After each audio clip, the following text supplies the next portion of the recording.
All right, let's do this. 1, 2, 1, 2. Just making sure I can hear myself in my own ears.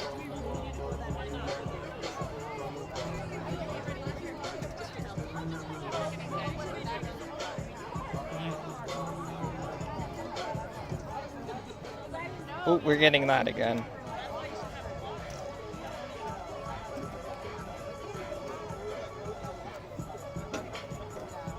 All right, I'm gonna address that real quick before we get things going. Still have time to fix this. Yep.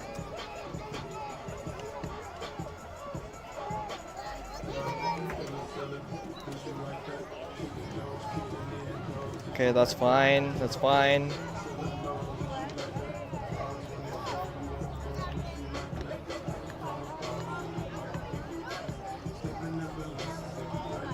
So it's a little blurry on your guys' end right now, but we're gonna fix that.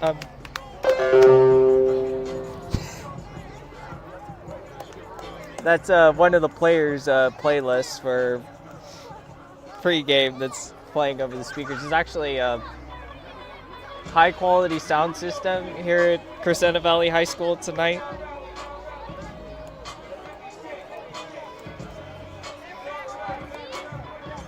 Crescenta Valley doesn't usually host games on campus. They usually share it with Glendale, but I think because of the new league format this year, or actually not this year, but for next year, CV and Burbank will be experimenting with playing home games on their fields. It's a very complex situation here tonight, but they have the field looking nice, and both teams are going through their pregame warm-ups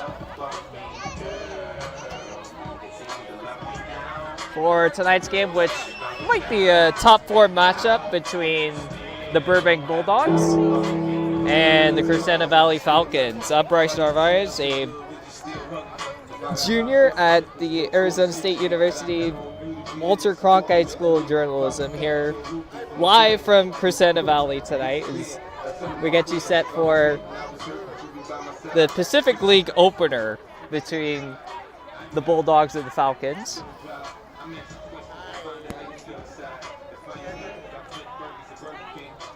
Thank you, everyone who is already tuned in, and happy to be providing this audio broadcast for you all. It's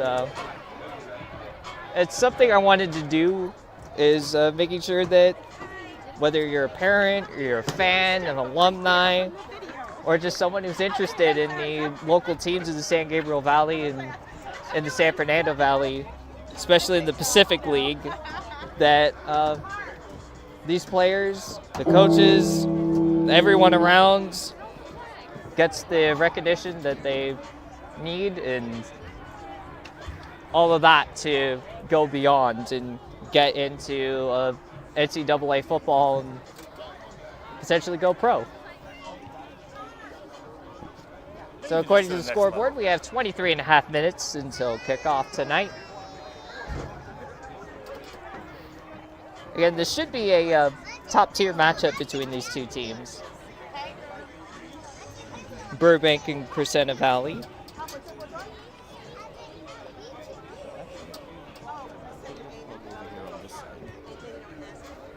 Change it to this side? All right, got you.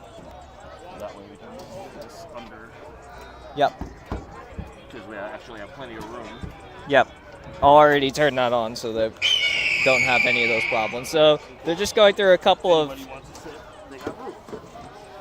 sound effects ahead of our game tonight. Very loudly. Yep, that's the Falcon screeching. So let's see, how are we doing on? Okay, the quality is still going to be like that. It's nothing to do with whatever you're watching / listening on. It's solely on my end, and I actually had it set up like this last night for the Muir Glendale game because we had a lot of buffering issues the last couple of Muir games that I've done.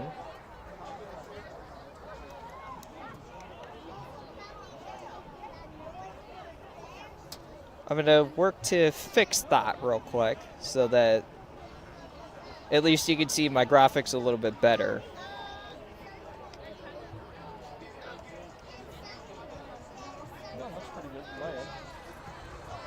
Okay. Yeah, it's just when you blow it up that it kind of like changes and becomes a bit of a... Full screen? No, full screen.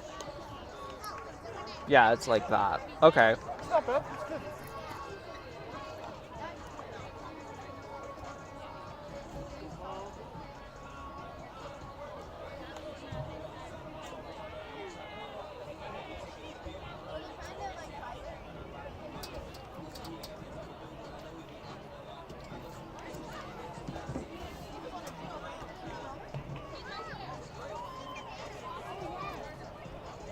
That said, let's get you into our pregame report tonight.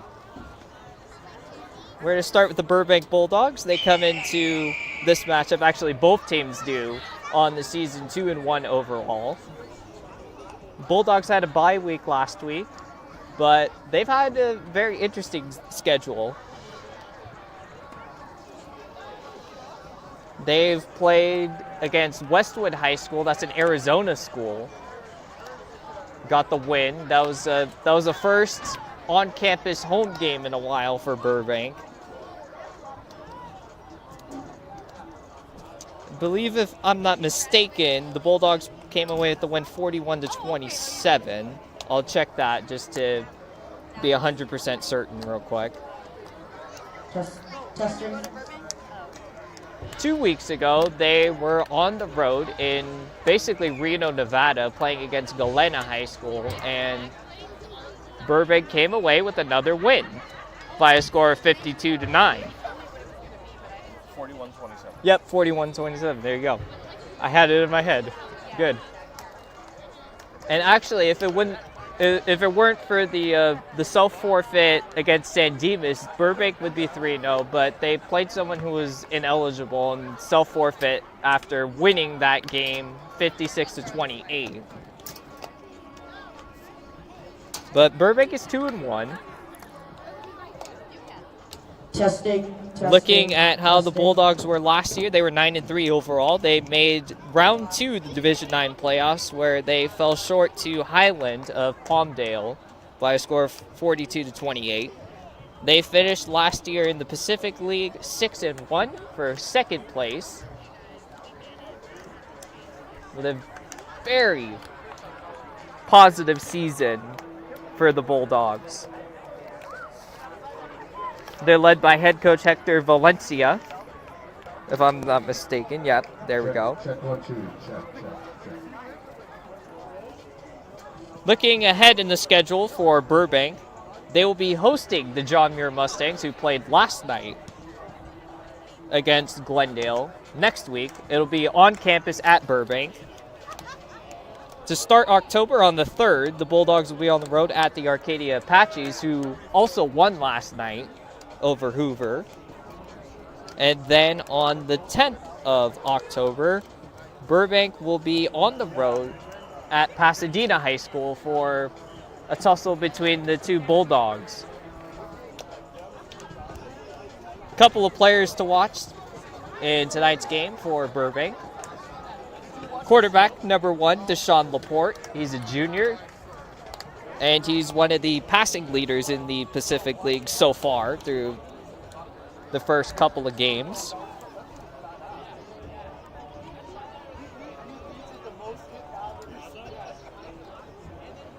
Currently, according to the stats on Max Prep, so that's where I'm looking, he's got 1,216 passing yards, solely in first place for passing in the Pacific League. You look further down in that top 5, you'll find Dutch Burbage of Pasadena High School with 811 yards, and Trey Gamble Jr. of John Muir High School with 755 yards listed. With the stats on Max Preps, is Crescenta Valley's marching band is taking up their ranks and coming out to drum cadence. They'll be performing the national anthem in a little bit, so I'll cut to a break when they do.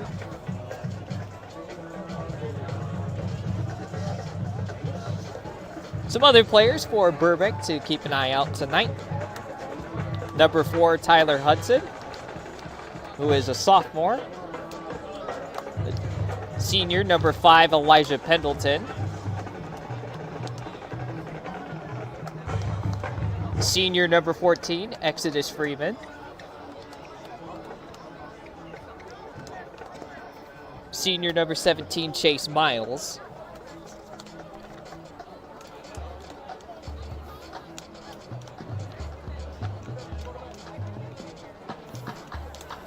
There are going to be a couple of other players to keep an eye on, and they'll make their presence felt once we get kickoff.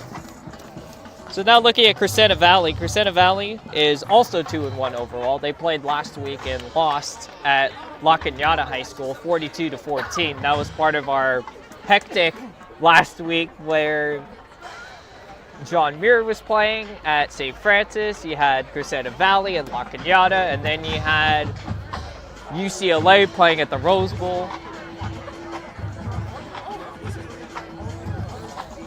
That was part of a hectic Friday night last week. Falcons finished last season 5-6 overall. They made the playoffs on a coin toss, actually, after Burroughs finished the Pacific League, or finished their season 2-3 in the final 5 games. So the Falcons made the playoffs last year. They finished 4-3 in the Pacific League for 5th, but on a coin toss, they got into the playoffs. They made round 1 of Division 12 playoffs, that's where they ultimately lost out to Dos Pueblos High School by a score of 35-27. Hudson Gossard will lead the Falcons. He's their head coach. A couple of Falcons to keep an eye on tonight. You have quarterback number 11, Xavier Thompson. He's a senior. Absolutely. Torn ACL for Leonidas. That's why he's out. He's out for 3 more weeks. Should be coming back against PHS. Okay. He hopes. So, this is our injury report for you. Number 2, Leonidas Grant. He's over here on the huddle for the Crescenta Valley Falcons for their football. He's a big-time contributor to their offense, so it's big-time contributor on offense. He's the running back. And yeah, he's out with a torn ACL. Roughly 3 weeks is his timeline, and he should be back for their game against Pasadena. Looking ahead in the schedule for the Falcons, next week they're on the road at Hoover. That's the 26th. And 2 weeks from now, October 3rd, they'll play against the John Muir Mustangs. On October 10th, they will be at home against Glendale.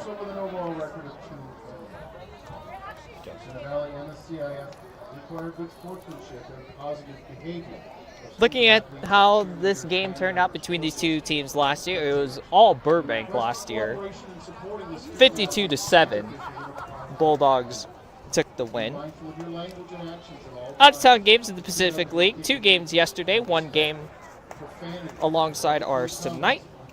Pasadena is at Burroughs. That's our out-of-town for tonight. But last night, Hoover and Arcadia, the Apaches came away with a win, 18-7. It was Muir and Glendale last night. And if you weren't, or if you haven't seen my audio broadcast for that, the Mustangs came away with a 70 spot on Glendale. It was an SEC game, if you're familiar with college football. Along with the CIF-SS president. We'll now shake hands with Steve Hubble, the Burbank school principal, as well as Burbank's ASB president. Thank you. So the two schools' ASB presidents and principals shook hands at the center of the field.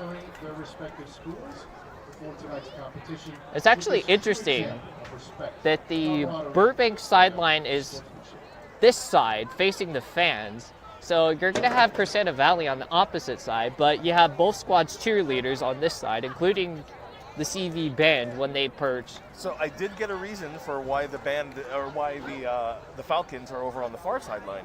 All right, tell me about it. It's because their coach finds that the band is distracting to the football team and to the players. Oh, So okay. he chose to keep them as far away from the band as possible by putting them on the other side. So I see. rather than have the band noise, it'll be the freeway noise that they'll be hearing. Right.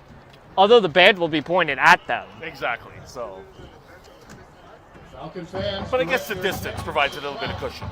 True, it does. Band plays the Director by John Philip Sousa. So the Falcon marching band is going to come across here. And they are seriously a marching band if they're playing something by John Philip Sousa. Assistant drum major Elijah Boot. That's really cool. Conductor Caleb Kim. Over the years, we've actually liked the presentation from both Crescenta Valley and Burbank's marching bands. Oh, absolutely. I'm a product of John Muir High School, if you're interested. They're a traditional. So we've gone to a couple of games and have actually been invited to watch the field show of both Crescenta Valley and Burbank.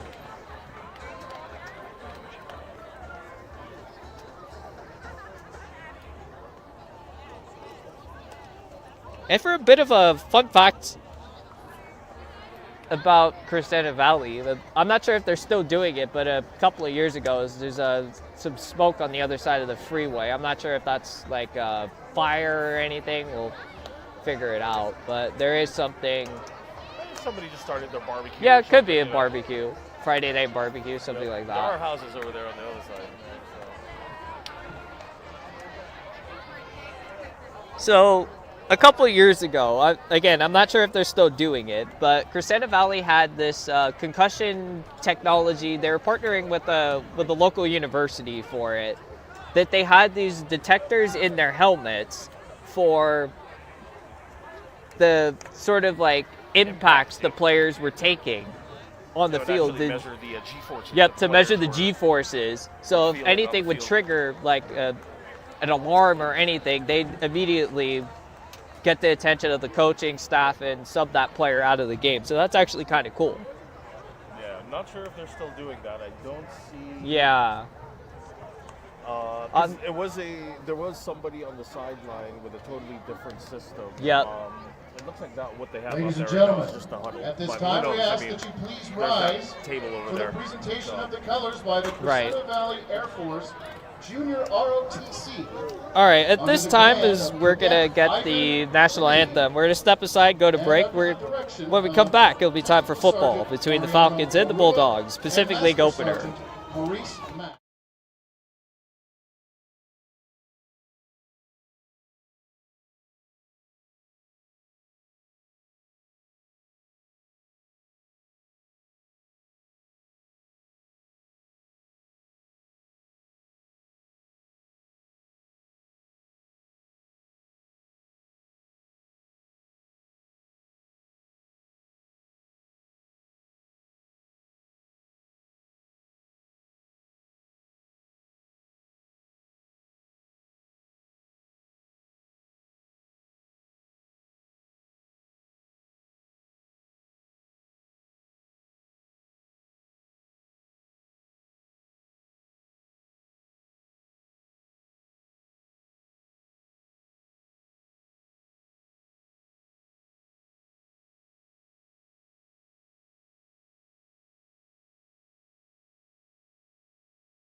Started and rolling. At Yep, the right time. that's so good. They can get the ball kicked off at 7. You know what I'm saying?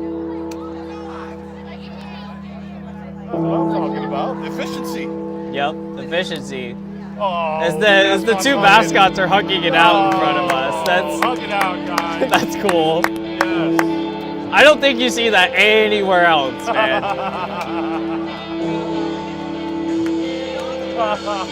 But I bet you the Burbank Bulldog and the Crescenta Valley Falcon are good friends outside of being mascots. You know, I mean, these two communities are so close together that Right. A lot of these kids probably did grow up together, either playing, you know, club sports or something.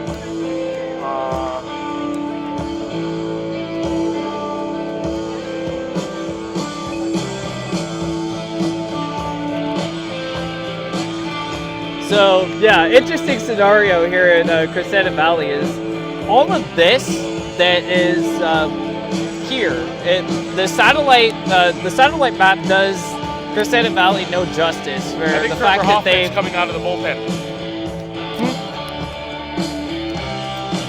coming out of the bullpen. Hell's bells, right? Oh yeah. Is we're gonna get the captains at the center of the field. I've got 54, 0, 7, and 1 for Burbank. So we got Johnny Sale, senior. Deshaun Laporte, junior. Noah Mayvon is senior. And number 54 is David Saroyan, also a senior. For the Falcons, 7, 11, 50, and 78 is what we're looking at. So 11 is the quarterback, senior Xavier Thompson. 7 is Daniel Lopez. And number 76, Andrew Kaplazio. 50 is Armand Deravakian. And it looks like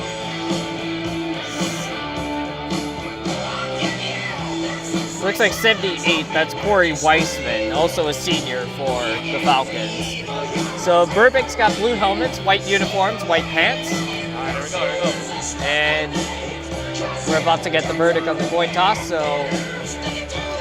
looks like Burbank will receive, and they'll be going from right to left in quarter number 1. Did I see that right? Burbank won the toss. It looks like receive? it. Yeah, it looks like it. So it looks like the Bulldogs Two won the nights in a toss. row that the team that won the toss elected to receive.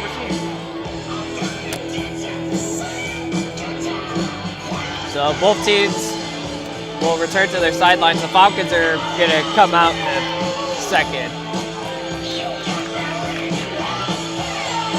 So yeah, it's interesting.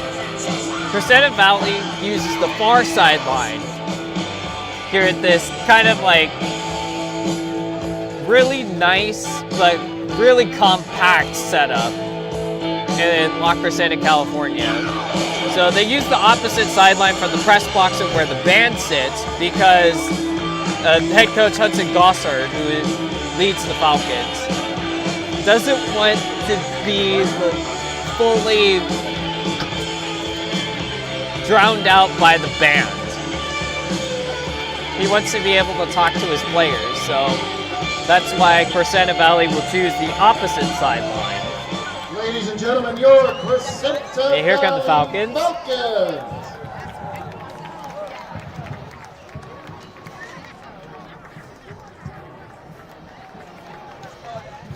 Yeah, it's funny. The setup here kind of reminds me of Loyola High School in downtown LA, or actually St. Margaret's, sort of. They're a private Christian school in the Mission Viejo area. Pretty small squads for both teams. I mean, Yep. they what, like Relatively 30 and small 40 squads, players. both sides, yeah. It's like 35 to maybe at most 50 players. But on the smaller side, that's what we're working with tonight. So again, looking for the results of the coin toss, it looks like Burbank won the toss. They elected to receive. So for 2 nights in a row now, the team who's won the toss is elected to receive. And that's going to make things a whole lot interesting. got 5 officials and usually 6. Huh, interesting. No, I guess it's right. Yeah, hold on. Got the head official. Yeah, I guess back judge. Yeah. No, I guess yeah, 5. Yeah. I should pay attention more.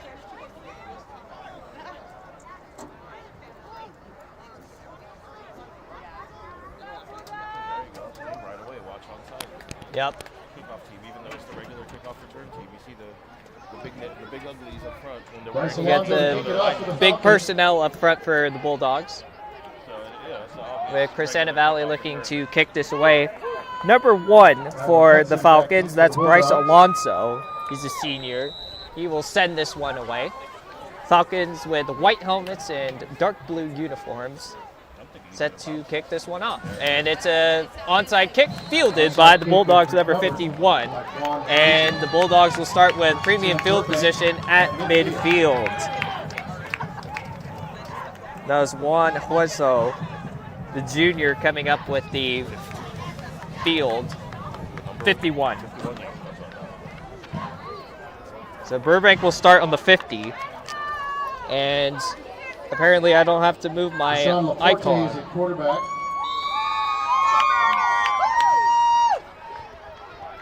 There's Laporte in this Bulldog offense. Lined up in the gun. And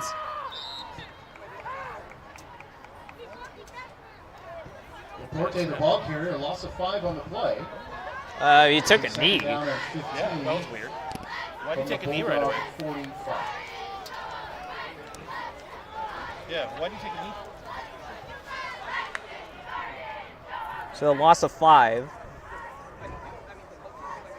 Sets up second down and 15. Gets his call from the sideline. And we've got pre-snap flags.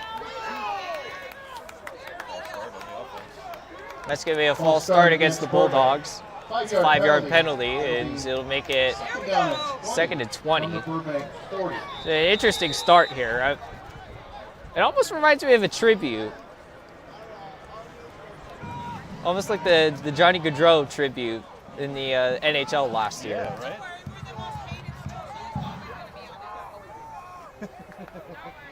So from second and 20, Laporte to throw. It's complete. And nice stiff arm. Pass is caught. Gets 15 yards back. Tyler Hudson, number 4, the sophomore, making the reception.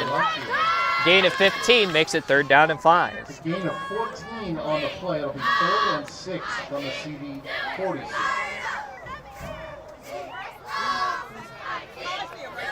We spot him for 14, 3rd and 6.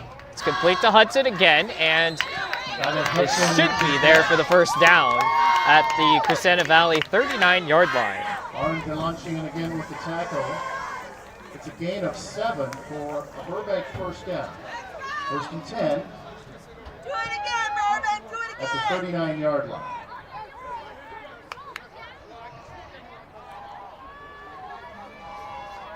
Bulldogs back in the gun.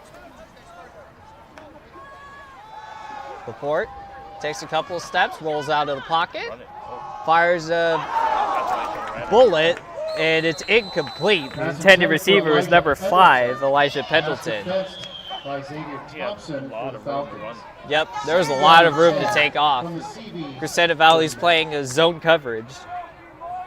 I kind of call it a soft zone for the moment.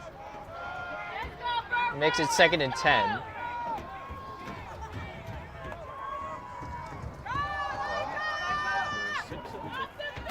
It's a run up the right side. Nice. It's an open space. Oh, he's gone. Almost. And He stumbled at the he 1. was just tripped up inside the 5-yard line. It'll set up a first down and goal for the The Bulldogs. handoff was to Elijah Pendleton. So that was Pendleton on the carry, number 5. A gain of 38 on the play. It'll be 1st and goal for Burbank at the CD 1-yard line. They mark him at the 1 for a gain of 38. 1st and goal. Gives it right back to him, and he should be in there for the touchdown. Davey Dogger with the ball carry. He's in for the touchdown. So that was number 6, Aiden Dagger, the junior, on the handoff for the 1-yard touchdown. Puts the Bulldogs in front 6-0.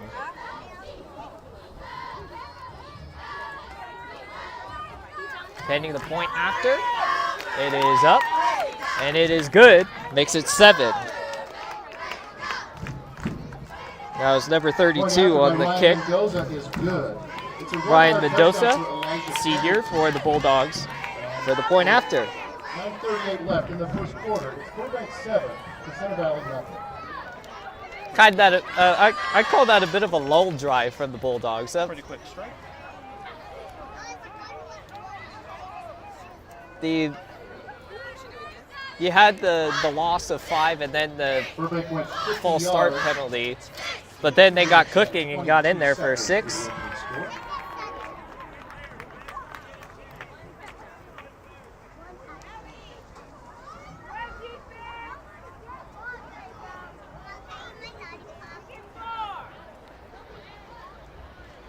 And when they did get going, it was executed to its fullest there.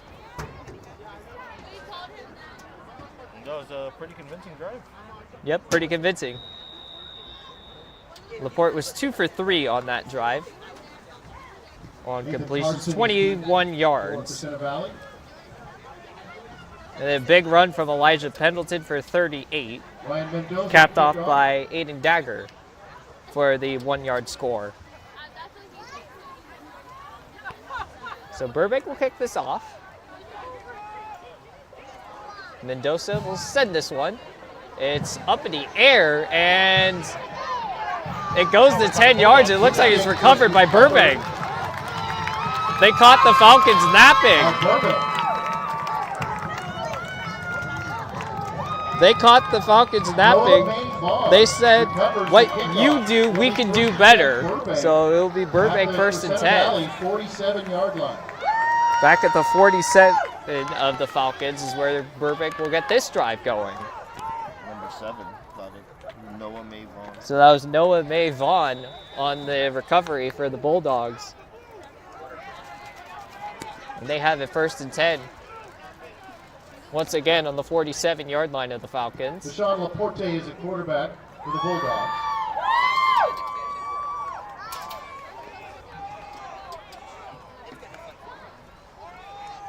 Fakes the handoff. It's play action. Rolls out, looking deep wide open. For Hudson. Wide open, caught, touchdown, Burbank. The Burbank pass was complete for a Burbank touchdown. 47 yards. There you go. And that's going to make it a 2-score game. 47-yard touchdown for the Bulldogs. He was wide open. Wide open. How that was, I don't know. Wide open.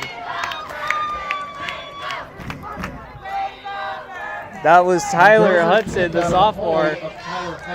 Obviously, blown coverage in the secondary. Yep, blown coverage. Mendoza for the point after is good. Makes it 14. Burbank in front. In the first quarter, it's Burbank 14, Crescenta Valley nothing.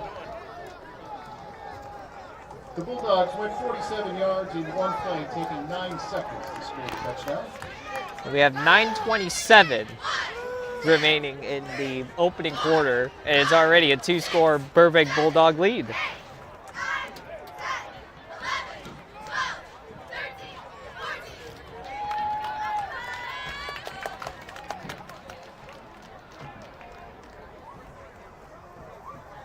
Yeah, definitely miscommunication in the secondary. Yep, a miscue in the Crescenta Valley secondary there.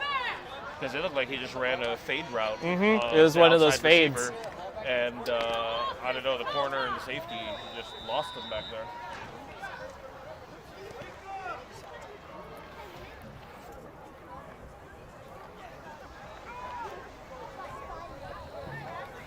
So Burbank will send this one away again. We'll see what they do this time. After the successful onside kick, they caught the Falcons napping. Call it a sky kick.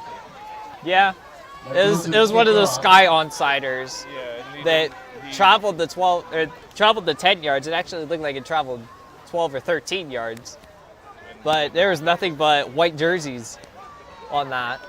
So here's Ryan Mendoza, and they're pretty much going to do it the same thing, deeper. Kickoff is fair caught. Fair caught by number 3, 35 that's yard line Ethan by Martinez. It'll be 1st and 10 for the Falcons at their 35. Who was that? The fair caught that? Number 3. Falcons take over on their own 35. 1st and 10. We'll take a look at TV's offense for the first time tonight. Xavier Thompson's the quarterback for the Falcons. Xavier Thompson, a quarterback for the Falcons.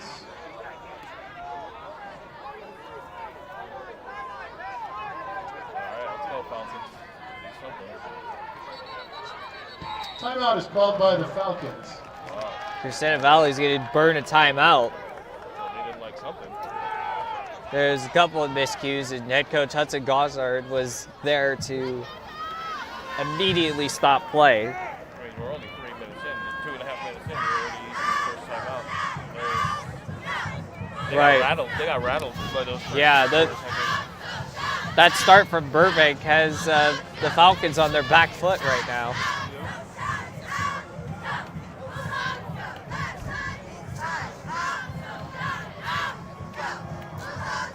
Still 9:27 to play in the opening quarter. There's 2 quick scores from Burbank. As Crescenta Valley tried an onside kick to start the game, but the Bulldogs were the wiser. And the big play on the opening drive for Burbank was Elijah Pendleton running it for 38 yards. And then after the touchdown from Aiden Dagger from the 1-yard line, think they switched Burbank QBs. went for an onside kick of their own. It's a jet sweep to the outside to Ethan Martinez for the Falcons. And Ethan Martinez, the ball looks like they're carrier, going to mark him for about 2 yards. wrapped up by by Elijah Pendleton. Is Pendleton in coverage there again for the Bulldogs. Gain of 3. 2nd down and 7 from the CB 38.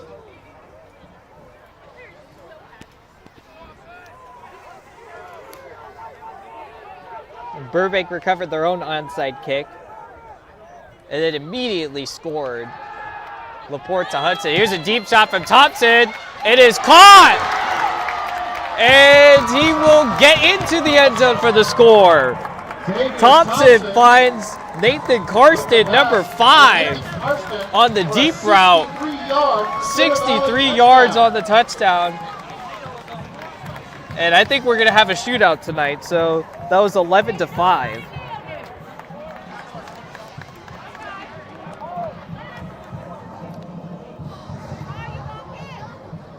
Answer back, Burbank! Pending the point after here, it is Bryce Alonso, number 1, for Crescenta Valley to attempt this point after. We've got a flag on the play. Looks like a false start on the Falcons. That'll move the try back to the 8-yard line.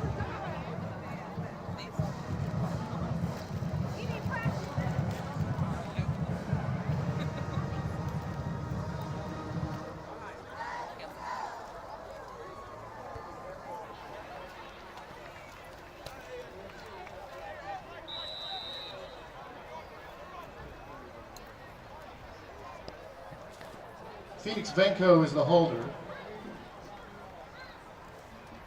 And here's the try.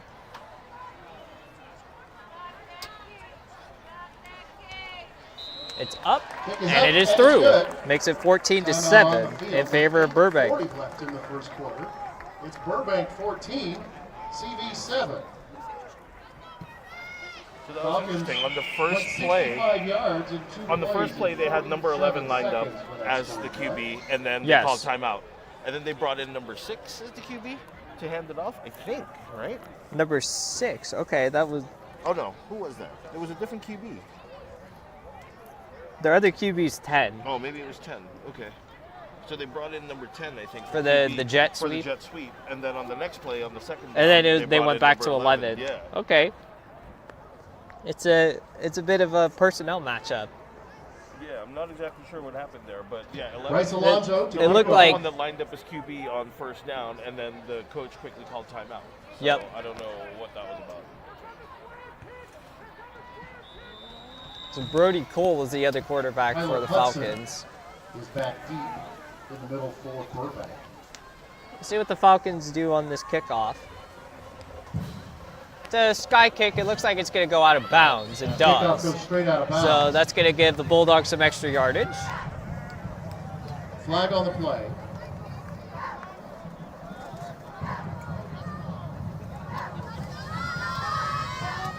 On the penalty, the ball will be spotted at the 35-yard line.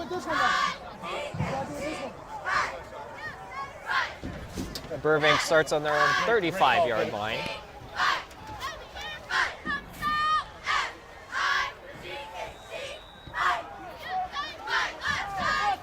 It's like a tennis match. There's a touch pass to the outside to Elijah Pendleton. Cuts his way inside, and he's still on his feet. Oh, here he goes. We got Houdini in the house. Across the 50-yard line for a Burbank first down. Elijah Pendleton. Tackle was made by Orange. It looked like a touch pass. We have a Falcon down on the play. We'll step aside briefly for the Gain of injury. 17 for a first down for the Bulldogs.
The down Falcon was number 78, Corey Weissman.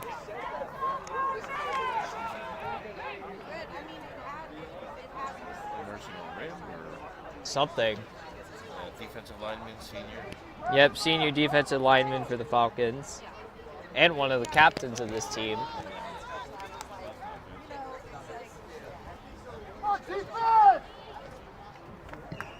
First and 10 for Burbank at the CV-48.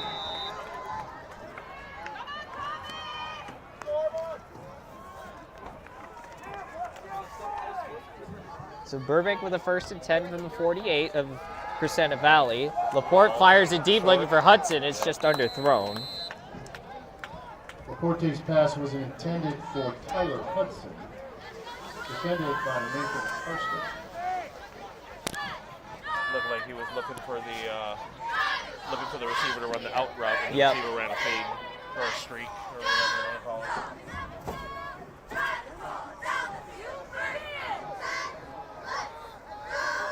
That stops the clock with 8 minutes and 9 seconds to play in the opening quarter.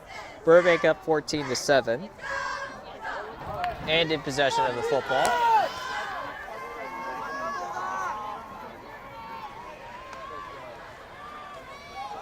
It's a handoff. Works his way to the 44-yard line. That was number 8, Thomas Adzemian. Thomas Adzemian on the carry for the Bulldogs. Timothy Wong on the tackle. 4 yards on the play. 3rd and 6. Sets up a 3rd and 6.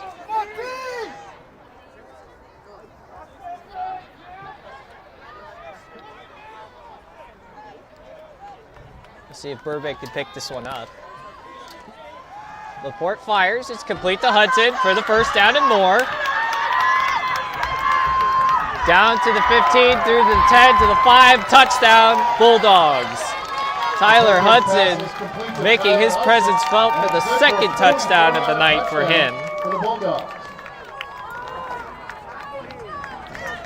Whenever he gets into one-on-one coverage like that, he's going to beat the defender 9 times out of 10. And he did it again with his legs. Very shifty. Mendoza on to try the point after for the Bulldogs. Here's Ryan Mendoza to attempt the point after. It's up. It is. And it is through. Makes it 21-7. Burbank in front. In the first quarter. Burbank 21. Crescenta Valley 7. Bulldogs went 65 yards in a minute and 35. Capped off by a 44-yard touchdown. This is with 7:17 to play in the opening quarter. Burbank puts this back up to a 2-score game.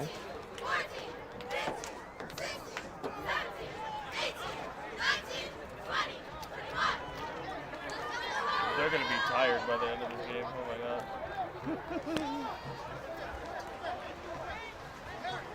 Or they're ready for it, because they did put up 52 2 weeks ago. That's true. But do you think the whole, like, you think cheer squad and all that? Probably not everyone on the cheer squad. Just a team. So I'm thinking.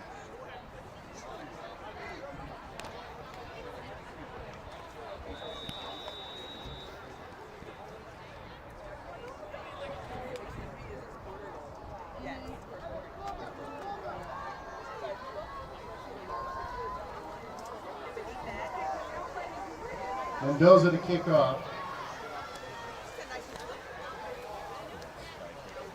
Burbank will send this one away. As a squibber. Fielded by Ethan Martinez, number 3 of the Falcons, and he will be stopped. Forward progress, just shy of the 45-yard line at the 43. Tackled by Alan Garcia. 1st and 10 for the Falcons. 1st and 10 for the Falcons at their 43-yard line.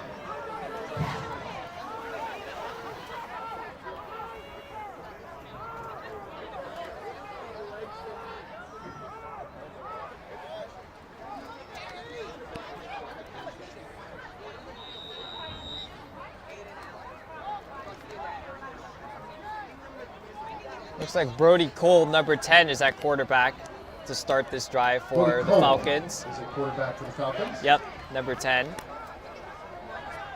Shut him down, Burbank! 2 receivers to the left.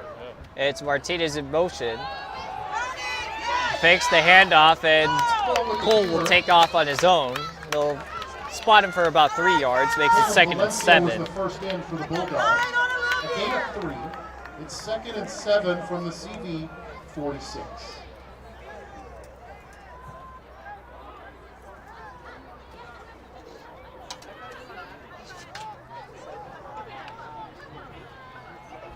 It'll be Xavier Thompson checking back in at quarterback for the Falcons. He's number 11. Falcons from left to right, Burbank from right to left. First quarter still. Thompson rolls out, and he's going to take a shot. It's incomplete. The intended receiver was Nathan Carson, number 5. And that'll be 3rd down and 7.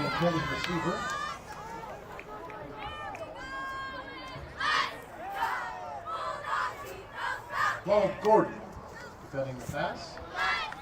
3rd and 7 for the Falcons at their 46.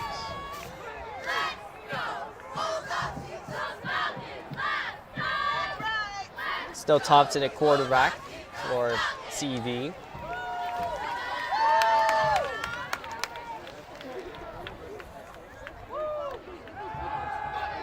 Looking to throw. It is dropped by his intended receiver. That was number 18.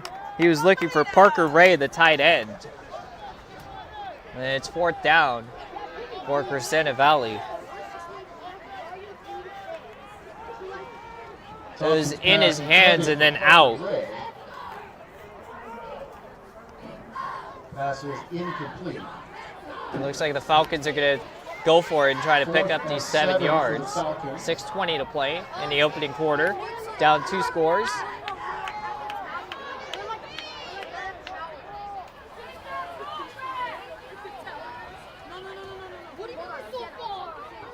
Quick kick. Oh, he's going to punt it himself. And it looks like it's going to go into the end zone. It does for a touchback. So Burbank will take over. He's good for 54 yards. There's a flag on the play that came in after the play. Do have a late flag. Personal foul against Burbank. Well, if it's after, then it's going to be not No, much. we're real far away, she said. We're so far away. Huh? Yeah, we're really They're going to attack the penalty yardage on. The result of the play. Usually first attempt at the 20 for the touchback, but they're going to spot it back about half the distance back to the 10-yard line.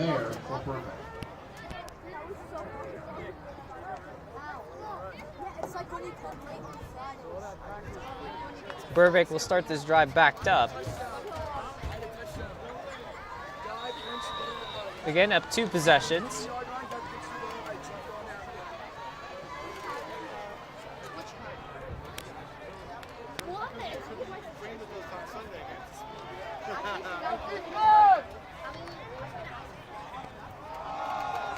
It's a handoff outside to Pendleton.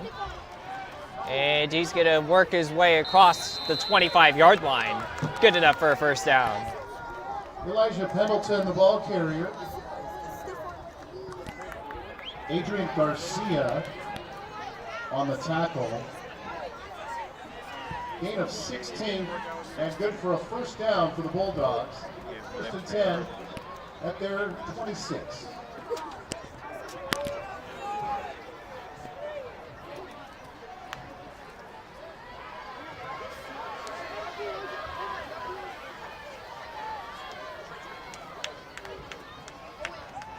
Laporte looking for Hudson. It's complete. And it'll take 2 Falcons to stop him that time, but it'll be good enough for another Burbank first down. That's 5 and 7 for the Falcons coming up on the forced out of bounds. Nathan Karsten, number 5, and Daniel Lopez, number 7. That's a 27-yard pass play. To pick up the 27 and another Burbank first down.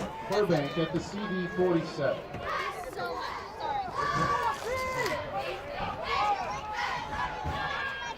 Laporte under pressure. Fires. It's complete. Zemian on the completion makes 1-man miss and dives into the end zone for 6 points. Looks like there's a flag back at the 36-yard line. We'll check the flag. It's a block in the back against Burbank, and that's going to negate that touchdown play. It'll nullify the touchdown. I couldn't see the number of the guy who caught it. 8. Number 8. Oh, no.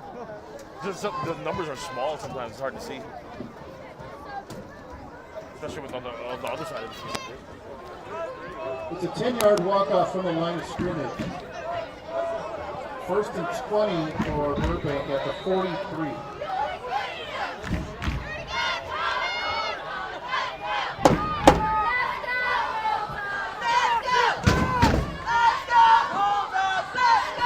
Back at the 43-yard line of Burbank. It's replay first down, 1st and 20. With 5:11 to play in the opening quarter.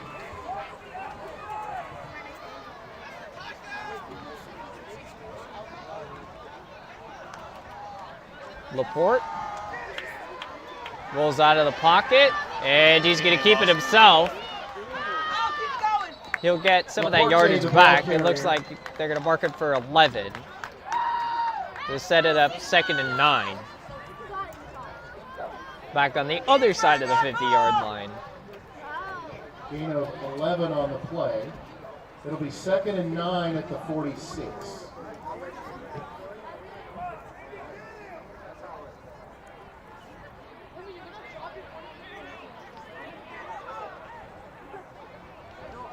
So 2nd and 9 here for the Bulldogs.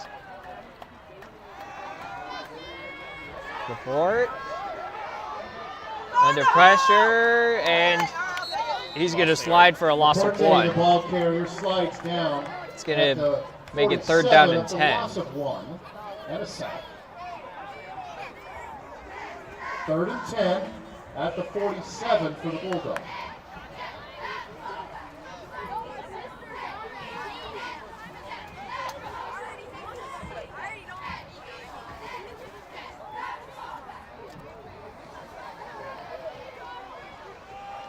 Third down play. If you're Crescenta Valley, you want to get off the field right here and get your offense back out there. If you're Burbank, you want to pick this up. Oh, it's a low snap. Laporte fires. It's complete to Hudson. And he's going to be stopped at the 35-yard line, but it's good enough for another Burbank first down. Adrian Garcia on the tackle. It's a gain of 12 and good for a Bulldog first down. 1st and 10 at the 35. 4 minutes to play in the opening quarter. Burbank up 21-7 and driving. Come on, Bulldogs! Get that touchdown!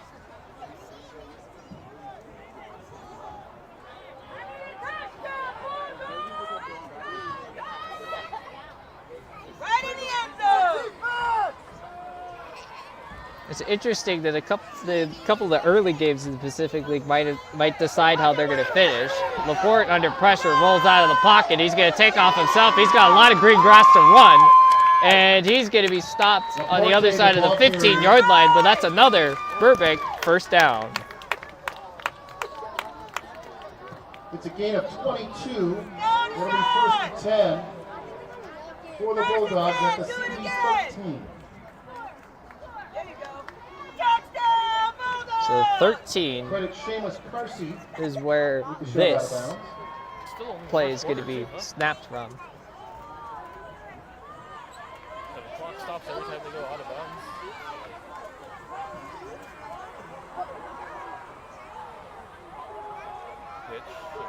It's pitched to number 8 at Zemian, and he's going to power his way into the end zone.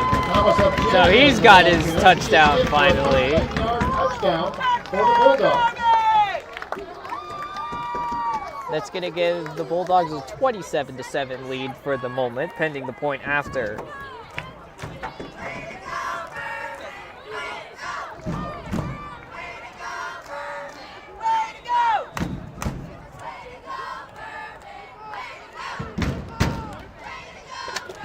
Mendoza on to try the point after on the hold of Tyler Hudson. Mendoza just at the point after is up and through, makes it 28-7. With 3:18 left in the first quarter, Burbank 28, Crescenta Valley 7. The Bulldogs went 90 yards in 2:54. Capped off by A lot of quick scores tonight by Thomas Ajemi. from the Burbank Bulldog offense.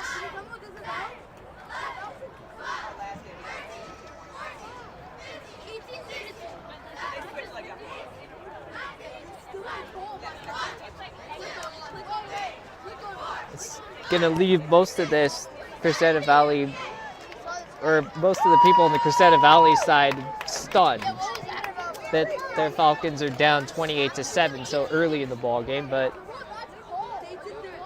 you can hear everyone on the Burbank side all for this.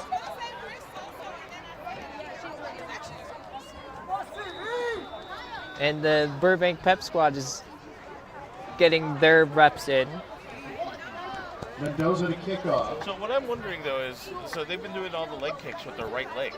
Right. Do they switch it up at any point, and just to balance things out? Because like Carson is deep. all the workout is all being done by the left leg on the jump and the right leg on the stretch. So don't you want to balance things? I don't know. Maybe that's just me. Sky kick. There we go. It's a sky kick fielded at the 30-yard line by number 16 of the Falcons, Alan Garcia. Or I'm sorry, not Alan Garcia.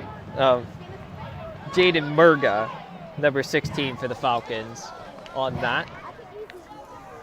So CV will take over on its own 30-yard line.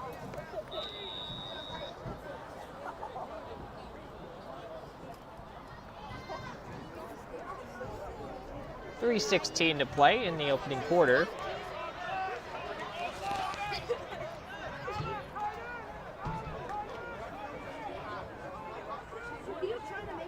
It's Xavier Thompson back at quarterback for the Falcons. He's going to keep this one himself on the option play.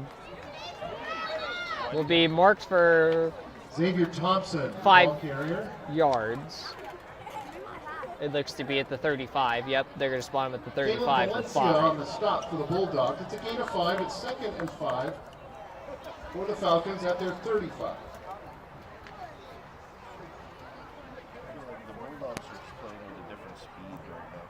Yeah, Burbank's definitely playing the with. The offense feels that way. Like you Yep. can see, as soon as the ball carriers get the ball, they're hitting that line. They're that full hitting speed. the jets and Yeah. taking off.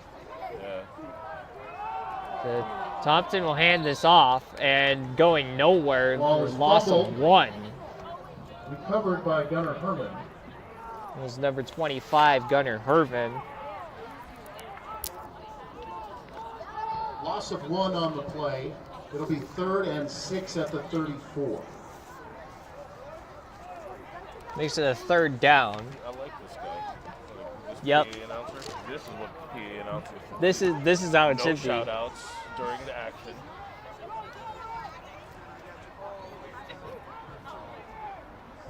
So 3rd and 6. Thompson rolls out, finds him again. He's going to pick up the first down. And will be spotted at the 45-yard line. So the Falcons move the chains. Xavier Thompson with the pass. It's an 11-yard gain. And good for a Crescenta Valley first down.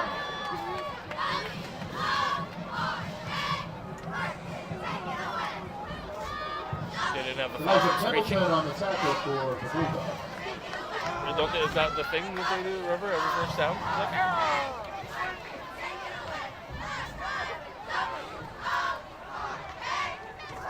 1:50 to play in the opening quarter. Falcons 1st and 10 on their own 45-yard line. Thompson throws to the tight end who's open in space, and he'll pick up the first down across the 50-yard line, close to the 35, Pendleton on the tackle. for another CV first down.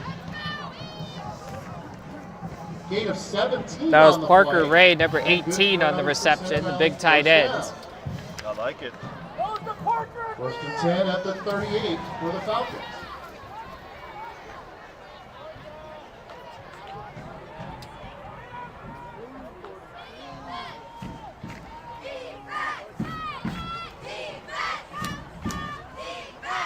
Hands it off to Herman, That's the play. and he's got some space to run. Herman with Tackled ball near the carrier. 25-yard line. That's another Falcon first down.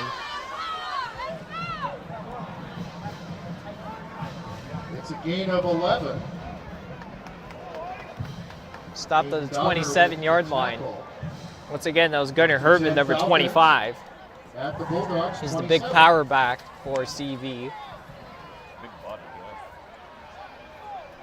Almost reminds me a lot of Carson Hansen of Iowa State. Iowa State, yep. Or our boy Logan Sims from Hawaii.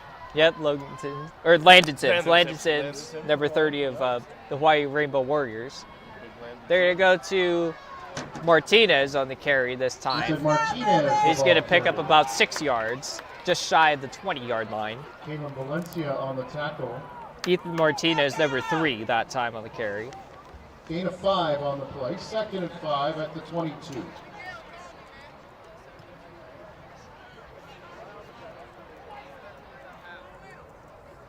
Looks to be the final play of the first quarter. So the teams will switch sides. It's Burbank 28 and Crescenta Valley 7. And that's the end of the first quarter. With the score, Burbank 28, Crescenta Valley 7. Don't forget, lots of concession options for you. We got a couple of food trucks down there at the southwest portion of the field. Wagyu, Smash Burger, and Pasadena Dessert Company. Not to mention CV's own concessions here on the northwest corner of the field.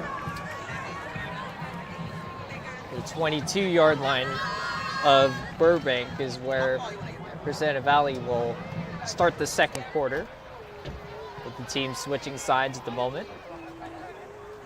Wait, Crystal. Can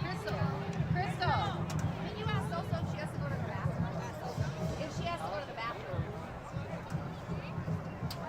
Let's see if I can give you a score update of our other Pacific League contest tonight.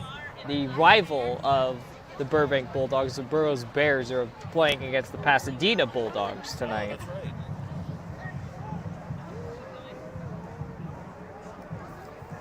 As we start quarter number 2, It's kind of Xavier Thompson at quarterback slow. for the Falcons.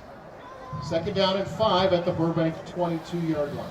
Looks like the Max Preps page isn't loading. Oh yeah, I noticed I was having problems with it. Yeah, it looks like it's down for the moment, so we won't have a score from Burbank, California. It's a QB keeper, Xavier Thompson. He's going to be tackled at the 15-yard line for Falcons first down. Picks up 7 on the play. First and 10 Falcons.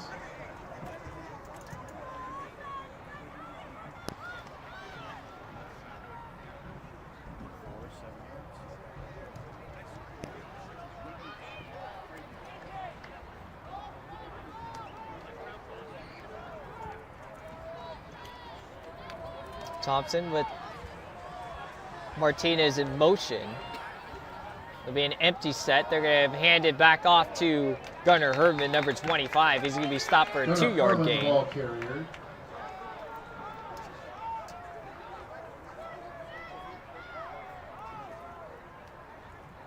Gain of 2 to the 13.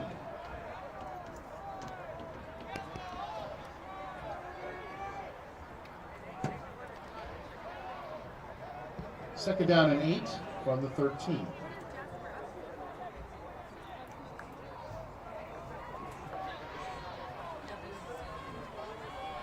It's a same set for Crescenta Valley. Quick toss to Martinez. Nice. He's going to work his way around the corner and just stop shy of the goal line at the 2. But it'll set up the Falcons first and goal. Noah May Vaughn on the The tackle. touchdown saving play from Noah May Vaughn of Burbank. Crescenta Valley first down. Where are they spotting him? At the 4? 3. 3? Okay. They spot him on the 3.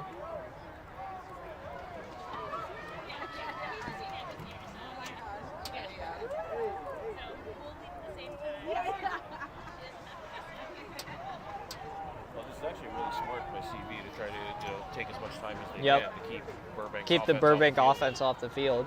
It's not that. It's not Up like the they're- middle is touchdown. Number 3. Ethan Martinez. Ethan is in Martinez for Crescenta the Valley Falcon touchdown.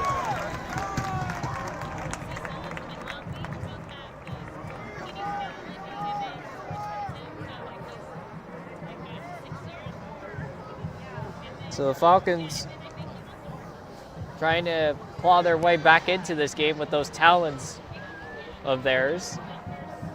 It's 28-13 at the moment, pending the point after from number 1, Bryce Alonso. Bryce Alonso to try the point after out of the hold of Phoenix Benko. Missing one guy. Come on, hurry up.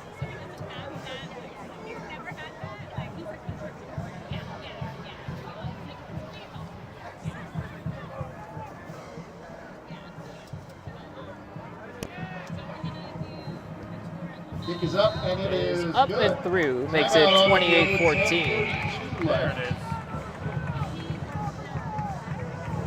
is. Second quarter. Burbank 28, Crescenta Valley 14.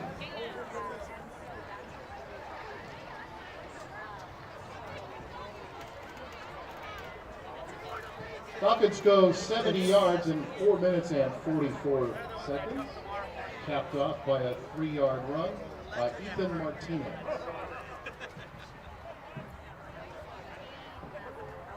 .10:32 to play in the first half.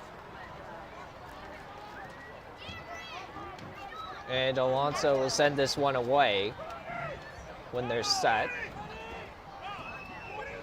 It's Crescenta Valley from right to left in the second quarter. Burbank from left to right. Burbank in their road whites with blue helmets.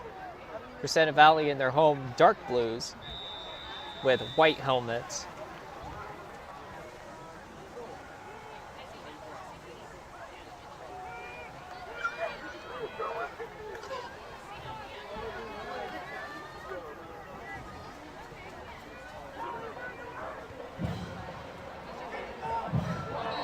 Tried the onside-er, but big number 51 for the Bulldogs wasn't having any of it again.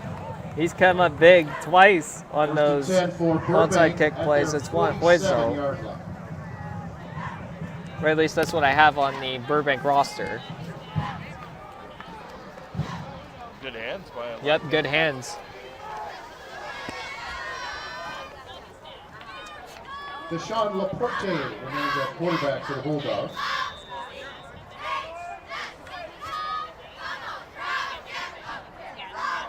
So 10:29 to play until halftime. Burbank takes over 1st and 10 from their own 42 or 47-yard line, I should say. Timeout is taken by the Falcons. And Crescenta Valley is going to burn their second timeout at the half. Another timeout early in the quarter. Yep. I'm going to presume that head coach of Crescenta Valley, Hudson Gossard, doesn't necessarily like the look and is called timeout to make changes to match up to the Burbank offense, which has torn up this Crescenta Valley defense.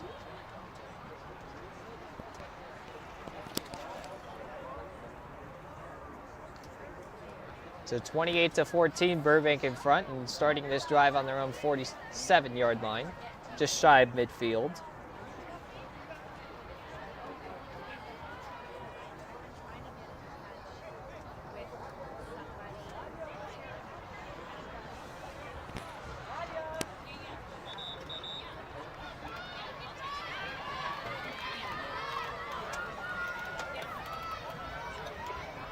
So Burbank will break the huddle and look to go to work. Laporte's still at quarterback for the Bulldogs.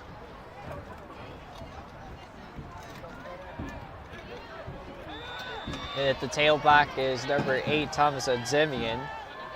He's had a touchdown run in this game.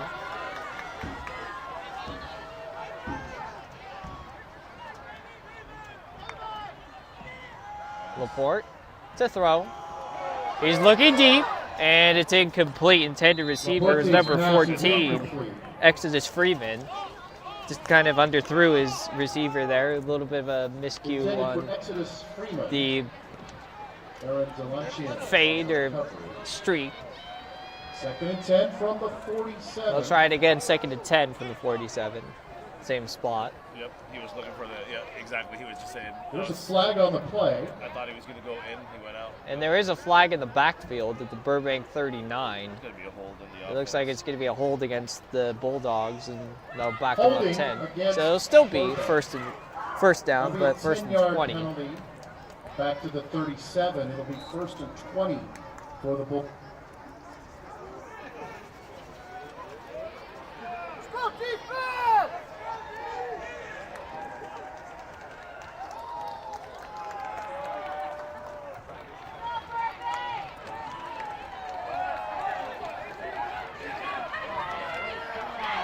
It's Tyler Hudson using his shifty elusiveness to the outside, and he's going to be tackled, or, well, stuck out of bounds. Another penalty, though. There is another flag. That was a big pickup. inside the 15-yard line in Crescenta Valley. We'll check the penalty marker. It's a 61-yard run, but there is a flag on the play.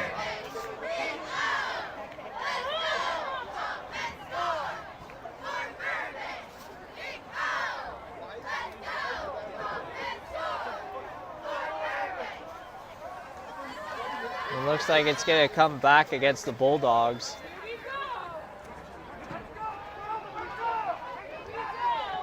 It's a holding call. It's from the point of the foul, which was at the 40. So it's a spot foul from the 40, 10 yards from there. It is first spotted and back at the 30-yard 7. line. This is going to be first down in JPL. Trying to get the geographical bearings there. Laporte rolling out of the pocket, taking a shot, and it is nearly intercepted. Xavier Thompson, he's doing some push-ups. He knows it. He knows he should have had that. Broken up by Xavier Thompson. That was nearly QB to QB. Pendleton was the intended receiver. Second and 27. But the intended receiver for Burbank was number 5, Elijah Pendleton.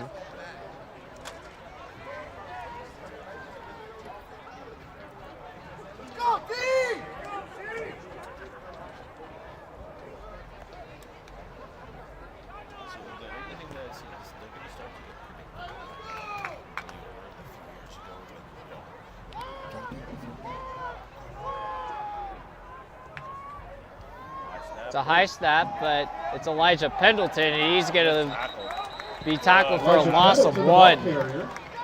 The Falcon defensive line. It's a loss of 1 on the play. Coming up big on that play. Seamus Carsey on the tackle. Well, Seamus Carsey. For the Bulldogs. I believe he's number 40 for Crescenta Valley. Yes, he is. So Seamus Carsey on the TFL tackle for loss. Oh, good tackle. Good read. Makes it 3rd and forever for Burbank. If they want to pick this up and move the chains. With 9:15 and ticking remaining in the first half. And a big stop by the Falcon defense. A huge sack from Daniel Lopez, the senior, number 7. A massive loss on the play.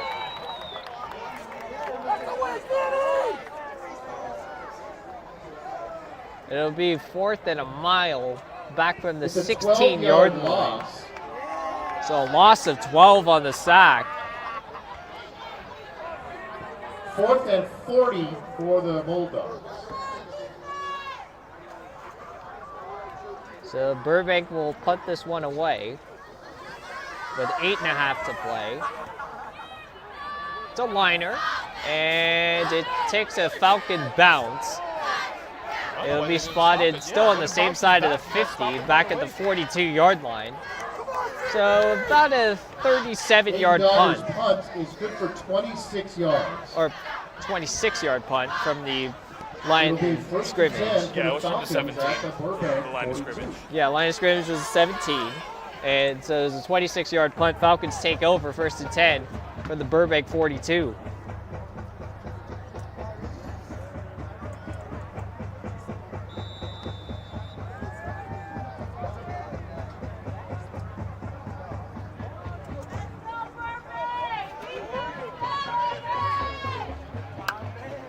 And Thompson takes the handoff, looks to throw. It's incomplete. The nearest receiver is the tight end. Intended receiver was Parker Ray. Parker Ray, number 18 for Crescenta Valley. Nico Santillan on the coverage.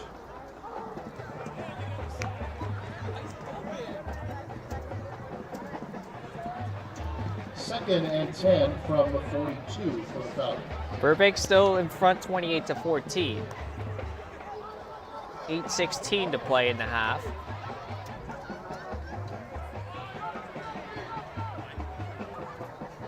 If CV can score here, they'll definitely shift the momentum. Right. There'd be a pretty substantial shift of momentum if CV could score. Thompson trying to do it himself, and he will just run out of bounds. Looks to be at the line of scrimmage, maybe for a 1-yard gain. Forced out by Ronald Gordon. Yeah, they're going to mark it for a 1-yard pickup. 3rd and 9 is coming up. It's a gain of 1. 3rd and 9 at the 41 for the Falcons.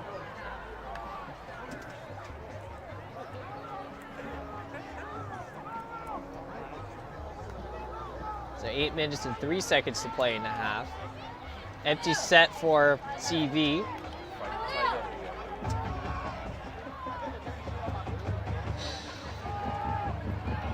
Thompson, quick RPO to Gunnar Herman, and he's got it. He's got the first down at the 31-yard line. Looks like they're going to mark him at the 30. Thompson's pass is complete to Gunnar Herman.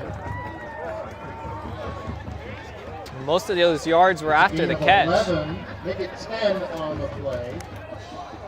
It'll be a first down for the Falcons at the Burbank 31. So he picked up 10 on the play. He needed 9.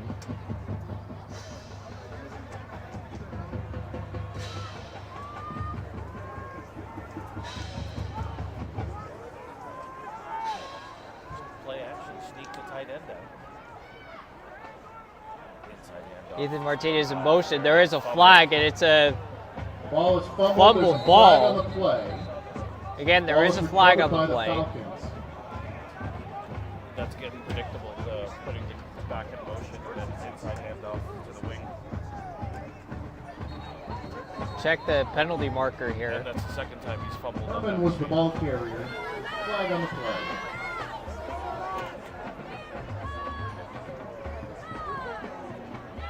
Sideline warning. Sideline warning against Burbank. The flag was for a sideline warning against Burbank. Second down and 10. They're over here on the near sideline. And the far sideline across the field is where Crescenta Valley is. Thompson throws, and it is incomplete. He was looking for number 5, Nathan Karsten. It was just out of his reach. That's going to make it a 4th down.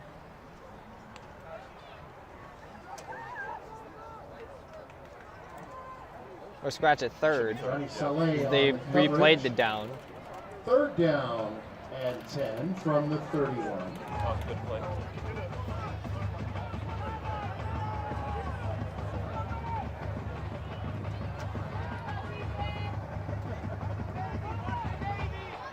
On 3rd and 10, Thompson out to Gunnar Herman. Short pickup. This is 4-down territory. But Herman with the pass reception. To the 27. Makes it 4th down. And we're in the spot where it's going to be 4-down territory for CV. It's a gain of 4. It's 4th and 6 on the 27. 6.5 minutes to play until halftime. I don't think their kicker has the leg to hit it from here, so yeah, it's 4-down territory. Right.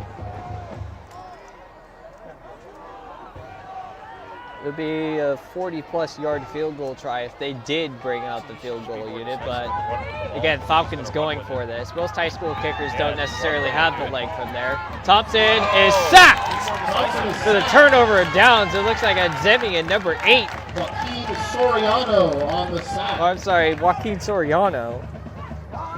No, that's the Crescenta Valley. So there's number 8, Thomas Zemian on the sack. On downs to Burbank. They will have it 1st and 10 at their 33. Burbank will take over after the turnover downs on their own 33. No, he needs to be more decisive when he's going to run the ball. So 6 minutes and 2 seconds to play. Burbank takes over on their own 33. It's a sack from Thomas Zemian, number 8 for Burbank, forcing the turnover of downs. And Burbank's going to keep this on the ground. It'll be stopped for a loss of about 5 yards. He will lose yardage. First man in for the Falcons was Seamus. Looked like Aiden Dagger was on the carry, number 6 for Burbank, and the Falcons were all over that. So minus 6 yards. From the 27. Back at their own 27, 2nd and 16. With a little under 5.5 to play. Laporte with a sidearm out to Tyler Hudson, number 4. And he'll be stopped at the 36-yard line, gets a chunk of that yardage back. It'll set up a 3rd down and about 7. Gain of 9 on the play. 3rd and 7 from the 36 for Burbank.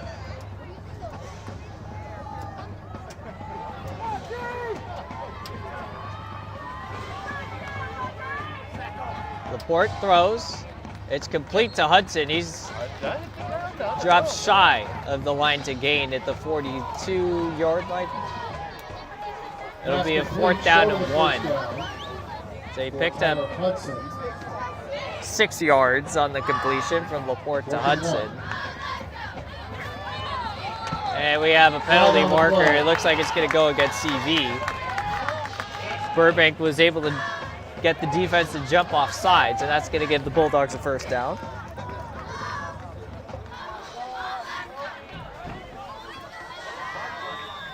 It's a 5-yard penalty, spots it on the 47-yard line. Burbank 1st and 10. 4.5 minutes to play until halftime. Crescenta Valley gets the opening kick of the 3rd quarter, as Burbank won the toss and elected to receive. Laporte keeps it himself, tries a stiff arm, but he's stopped for no gain on the play. Number 18, Parker Ray, for the tackle. No gain on the play. 2nd and 10 for Burbank at the 47. 2nd and 10 with a little under 4 minutes to play until halftime.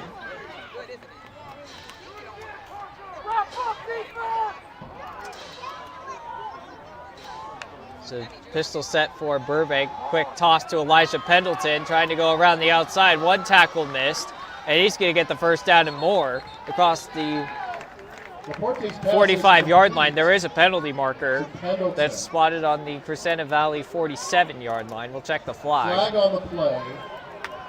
Looks like it's coming back against Burbank.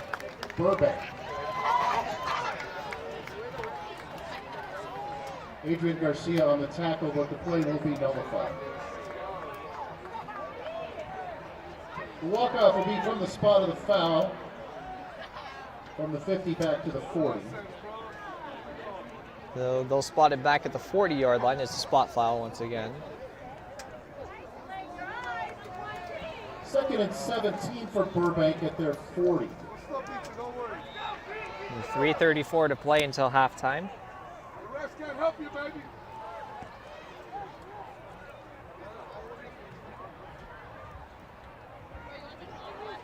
Bulldogs getting the call from the sideline.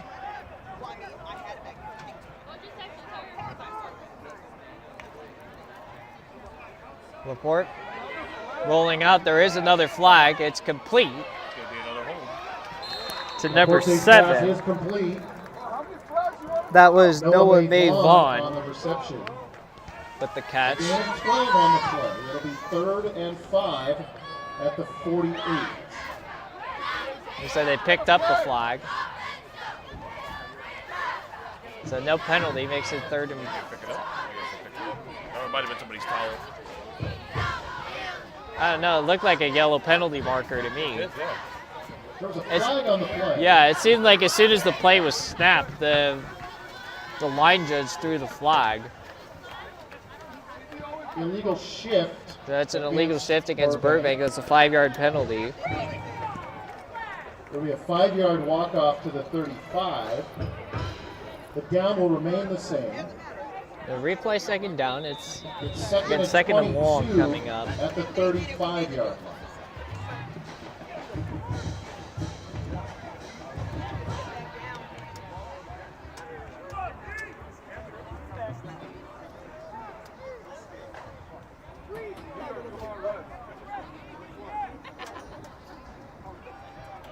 The actual yardage second and 22 from the 35. With 2.5 minutes to play until halftime. It's a pro set for the Bulldogs. Handed off to Elijah Pendleton. He's going to be stuffed for a loss of 3. Tackled for a loss by Andrew That's going to be a third down and long. It's a loss of 3 on the play.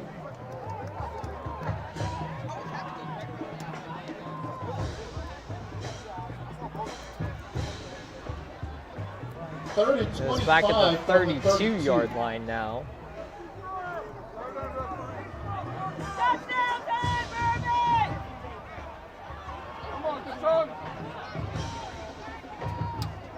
The tailback is at Zemian. Laporte fields a low snap, looking deep. It is incomplete, intended for Elijah Pendleton, number 5. It went right through his hands. And that's going to make it a 4th down. Adrian Garcia on the coverage for the Falcons. That was likely to be a touchdown had he been able to catch that. Bulldogs in punt formation. The Falcons will get the ball back with 1:43 to play. And a chance to make this a 1-possession game. It's actually a nice punt, fielded at the 30-yard line. And he gains 15 yards, Nathan Karsten, on the punt return out to the 45-yard line of the Falcons. 37-yard punt. Crescenta Valley will take over 1st and 10. Tackle made by Thomas Agenia.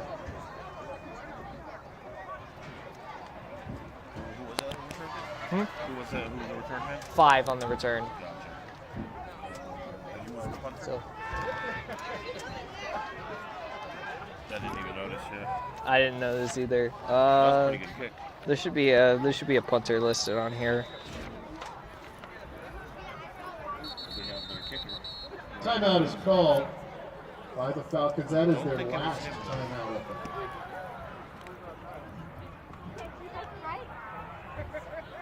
It looked like it might have been number 8, actually. I don't know.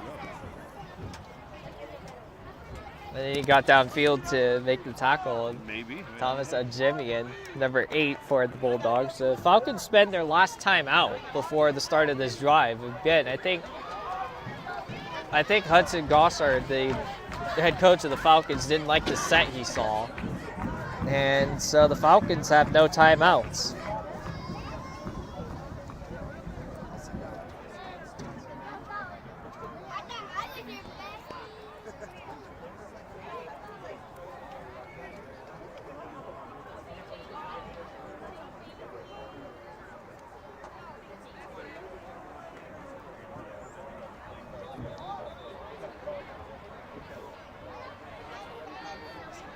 And CV 1st and 10 from their own 45-yard line.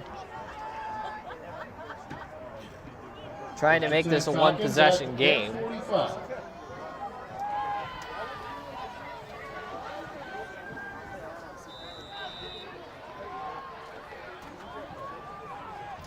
And Xavier Thompson, the quarterback for Crescenta Valley.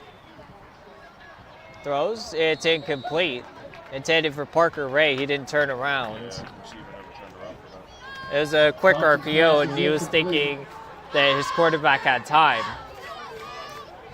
to wait for him to finish his route. The intended receiver was Parker Ray. So clock stops with 1:26 to play in the half. 2nd and 10 for Crescenta Valley from the 45. 2nd down and 10 for the Falcons.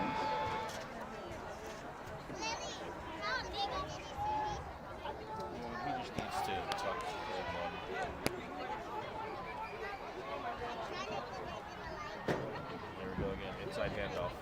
There it is, the 25. See? It's Gunnar Herman on the inside handoff. Pickup of about 2 or 3. Makes it 3rd down and 7. Aiden Dogger on the tackle for the Bulldogs. 3rd and 7 for the Falcons at their 48. Down to a minute to play until halftime. Falcons not with any sort of intensity right now. Again, they have no timeouts. Under a minute to play.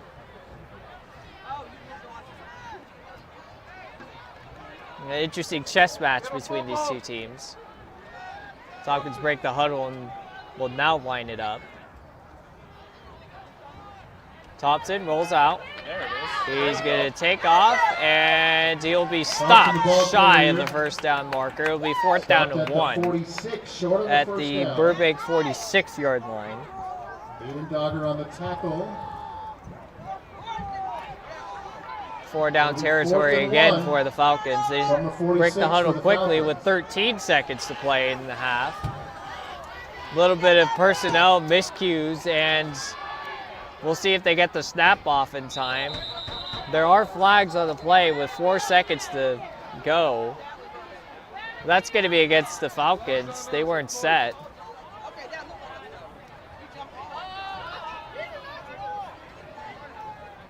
Flag on the play. They should reset the clock to 4 seconds. That's when the whistles blew. Another 2 seconds drained from it.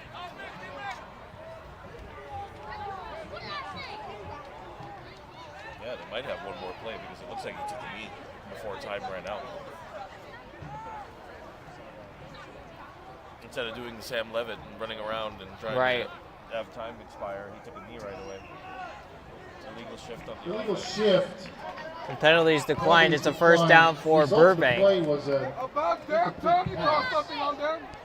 So 1st and 10. he ended up taking a knee. And we're not done yet. And it's not like the Muir Bonita game where the band was already on the field. Now Crescenta Valley's just chilling out in the back of the end zone.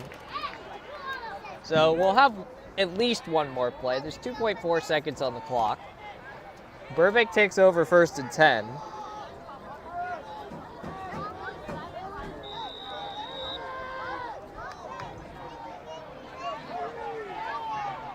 First and 10 for the Bulldogs from their own 46.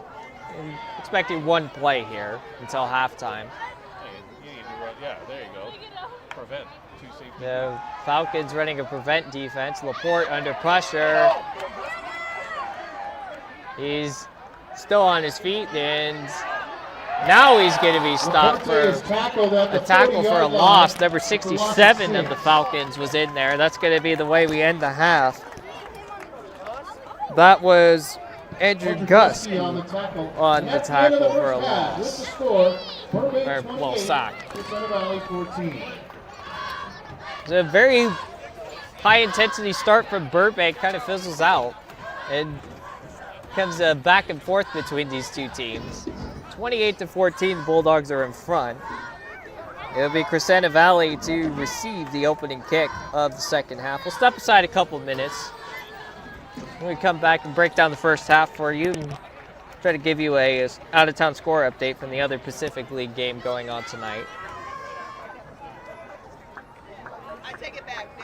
You're listening to an audio broadcast of our game tonight between the Burbank Bulldogs and Crescenta Valley Falcons here on YouTube. The CSBC 5A state champions, Crescenta Valley High School Falcon Marching Band is proud to present their 2025-26 field show on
So 3:20 left in halftime. They're going to put another 3 minutes back on the clock when the teams come back out. In the meantime, I'll walk you through everything that happened in the first half. A couple of interesting plays to note at the start. So Burbank won the initial toss, elected to receive. That's why the Falcons will be receiving the opening kick for quarter number 3 when we start. Crescenta Valley tried an onside kick. It was recovered by Burbank and set up the Bulldogs in plus territory.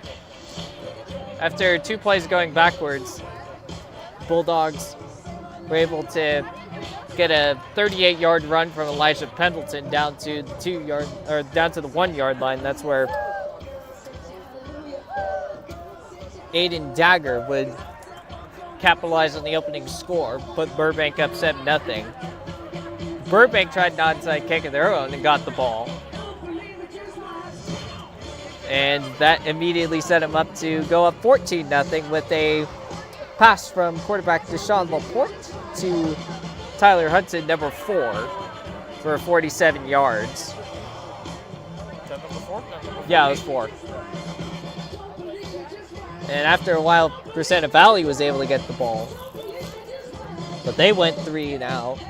Oh, I'm sorry, no. Crescenta Valley answered with a deep pass of their own from Xavier Thompson, number 11, to number 5, Nathan Karsten, for 62 yards. And we thought we were going to have a track meet at that point. Yep, and it's kind of been like a track meet ever since. Well, no, it kind of calmed down in the second quarter. I would say Crescenta Valley's defense actually forced the Bulldogs up a couple times. Right. Burbank answered right back to make it 21-7. Laporte complete to Hudson for 44 yards.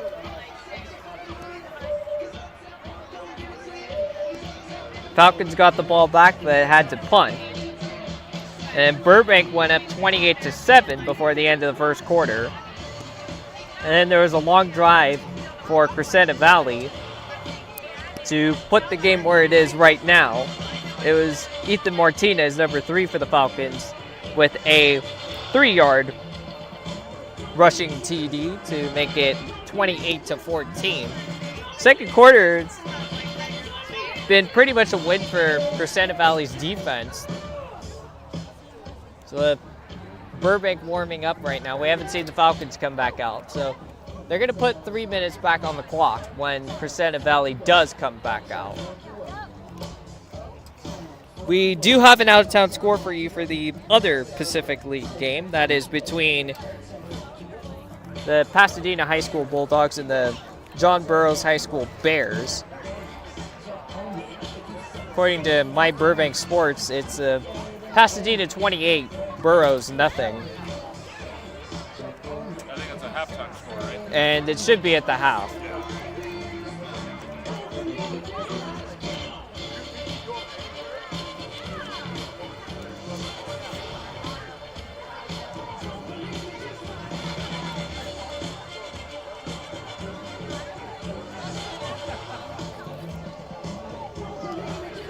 So both teams now warming up with a fresh 3 minutes on the clock to do so.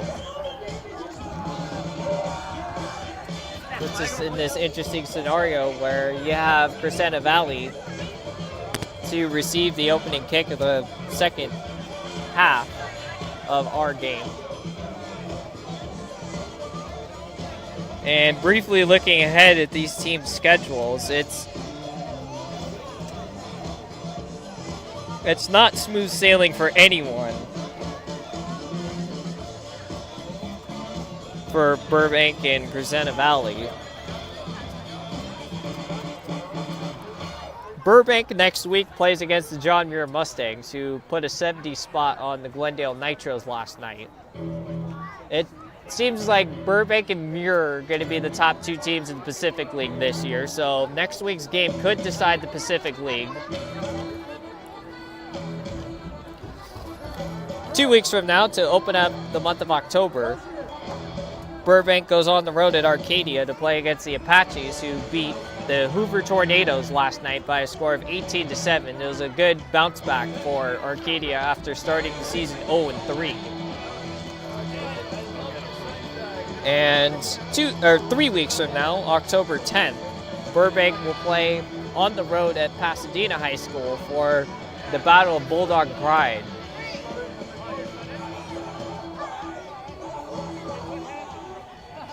For Crescenta Valley, they play on the road at Hoover next week. And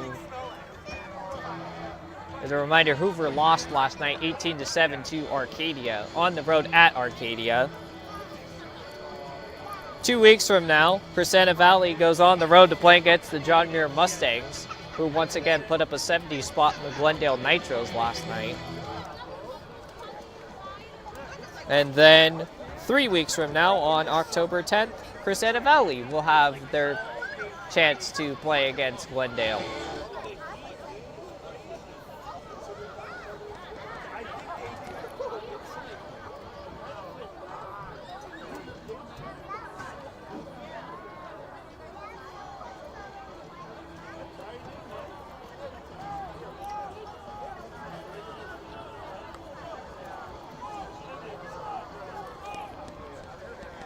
Teams going through their final checks for quarter number 3.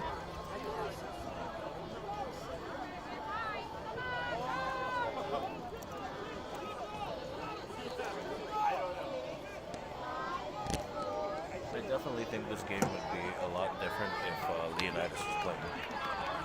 Think so? Oh,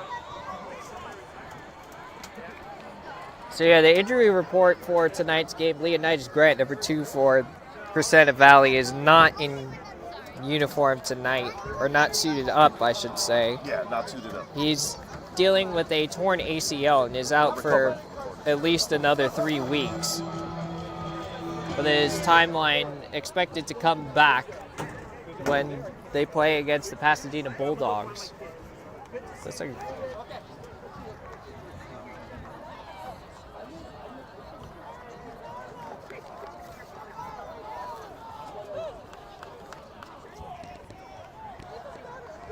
the teams taking their places on the field. It'll be Burbank from left to right in their road white uniforms with blue helmets. And Crescenta Valley in their home, I would call that navy blue or royal blue with white helmets. Pretty much identical to what you see on your screen on the score bug. Falcons will get the ball to start the second half.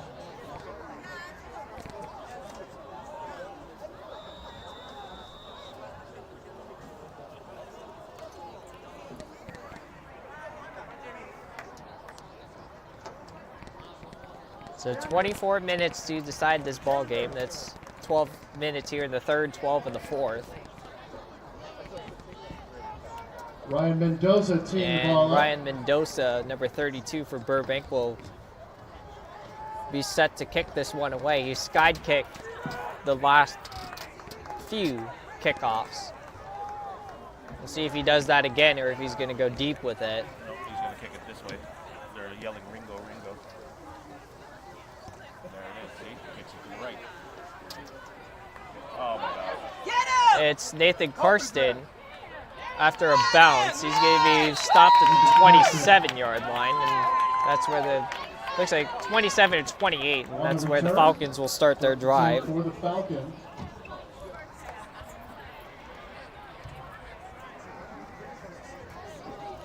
.28-yard line. Noah May Vaughn on the tackle. Go, Noah! First and 10 Falcons. So first and 10 CV from their own 28. Xavier Thompson in a quarterback for the Falcons. He's going to roll to his right. The throw is incomplete. Nathan Carson, the intended receiver. It was at his knees. It makes it second down and 10.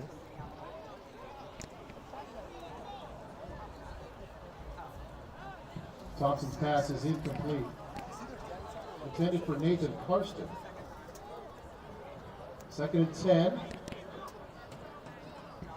the 28.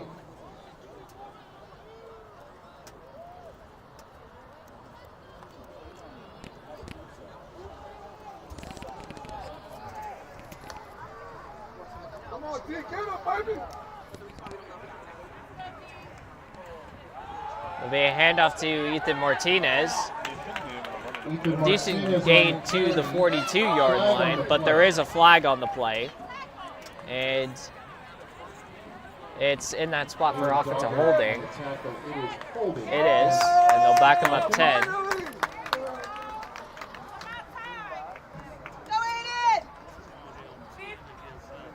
That'll move the ball from the spot of the foul, which is indicated to be the 32. And go back to the 22. And it'll be 2nd and 16 for the Falcons. They'll replay second down. 2nd and 16 is what they have on the scoreboard. Back at the 22-yard line of Crescenta Valley. Thompson is going to be sacked. First man in was Thomas Abjemian.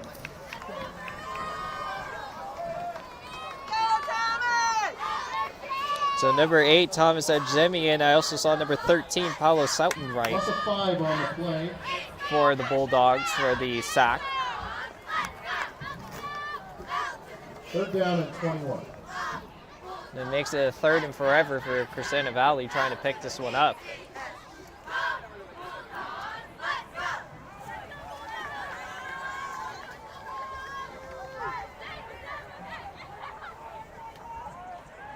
Thompson rolls out, throws, is complete, short gain, makes it 4th down.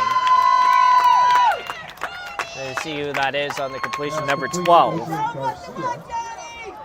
Adrian Garcia on the catch, gain of about 2 yards. And it makes it 4th down. 4 yards on the carry. So number 0, Johnny Sales in on there for the Bulldogs, getting the 17 for stop. the Falcons. Who was on the product? 12. Number 12. So 10 minutes to play in quarter number 3. Still same score, 28-14 in favor of Burbank, and they're about to get the ball back.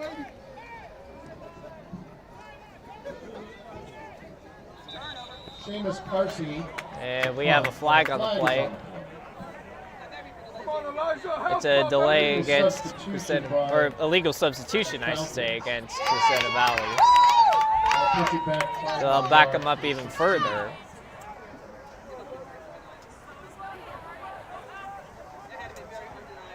Fourth and 22 now for the Falcons. Come on, Elijah, house call. Deep for the Bulldogs is number 5, Elijah Pendleton. He's standing on the Crescenta Valley 48-yard line.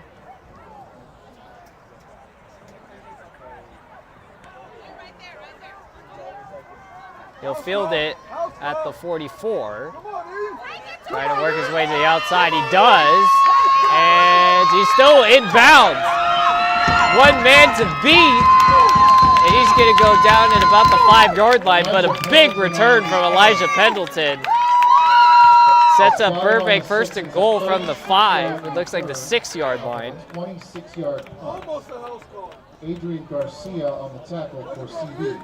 First and goal, Burbank. Adrian Garcia on the touchdown-saving tackle for the Falcons. So 1st and goal, Burbank from the 6. Threatening to make this the largest lead of the night by either team.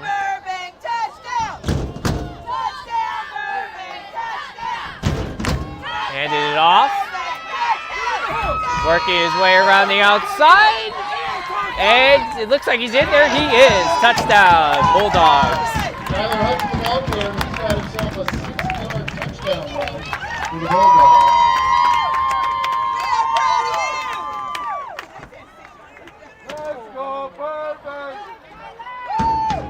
That was Tyler Hudson, number 4, on the 6-yard rushing touchdown.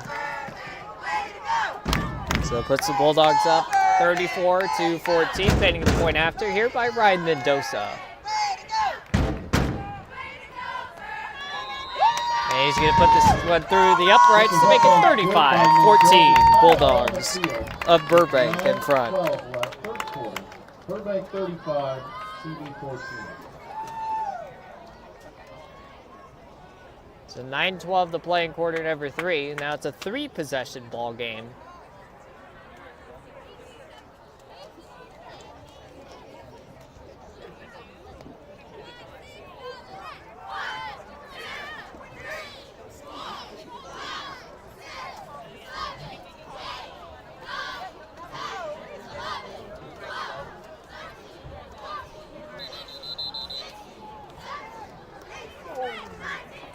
There you go. They switched. Mm-hmm. Smart.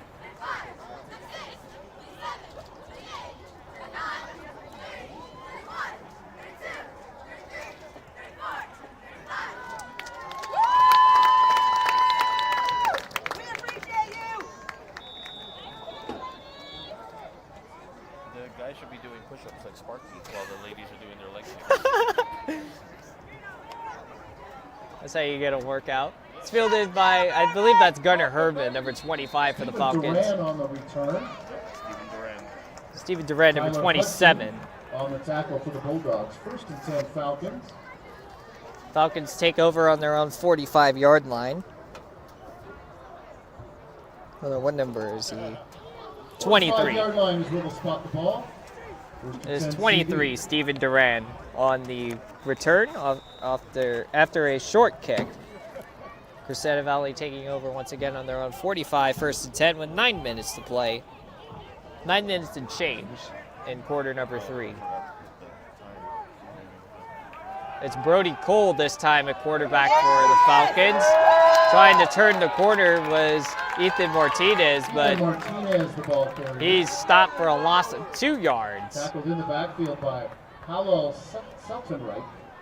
That was 13, Paulo Seltenreich for the TFL. Makes it 2nd and 12, back at the 43.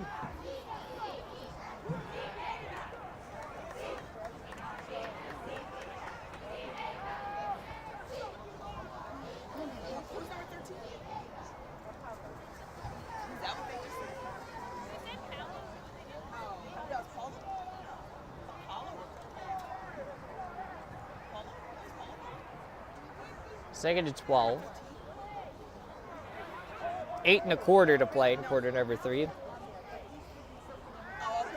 It's now Xavier Thompson back in at quarterback, and his pass is incomplete. He had a man deep, but couldn't get it off. 3rd and 12 from the 43. They say Parker Ray was the intended receiver. I saw Daniel Lopez is the nearest guy. He was about 5 yards or more like 10 yards shy of him. It makes it a 3rd and long, 3rd and 12. Is this where that one basketball that going to Utah? Is this where she went? Mm-hmm. Brody Cole is in the quarterback. That's her brother then, Parker Ray. Yeah. Yeah. Okay. Makes sense. He's athletic, and he also plays defensive end. Right. He goes both ways. Oh gosh, what was her name? I'll look it up. It's Brody Cole back in at quarterback. His pass is complete. Cole's pass is Bit of caught a by hurdle. Thompson. To number 11. Forced out of bounds To number 11, by Xavier Noah A. Thompson. It's going to be 4th and 5 at midfield. Makes it for the 4th and Falcons. 5 from the 50. Oh, what was her name from CV, from girls basketball a couple years ago, who was one of the top players in the state, ended up going to Utah. I think I have it on here. I might have it on here.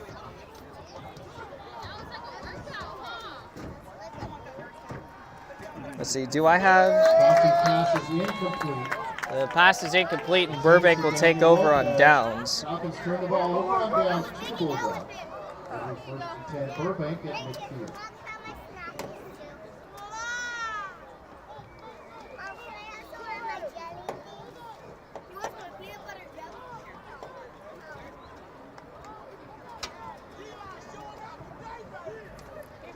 Got it. Kylie Ray. There you go.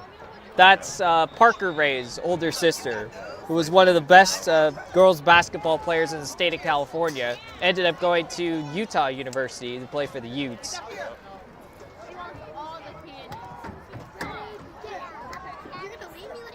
She was a senior in 23-24, if I'm not mistaken, class of 2024. Burbank takes over 1st and 10 from midfield. It's Zemian bulldozing his way across the 40-yard line down to the 37 for the Burbank first down. It's a gain of 13. It'll be 1st and 10 Bulldogs at the CB 37.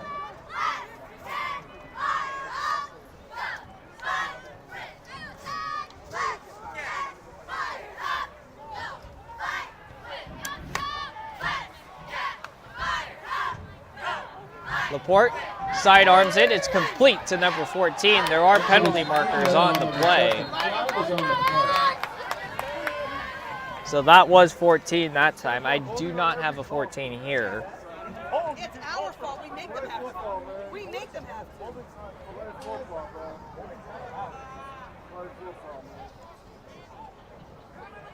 Holding against That's going to be holding against the Bulldogs. the play is nullified. The walk-off will be from the spot of the foul. Or excuse me, from the line of scrimmage.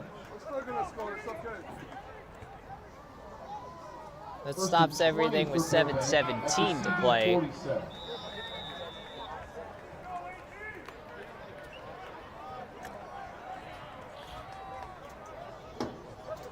First and 20. Laporte fires for number 14 again. It looks like he caught it.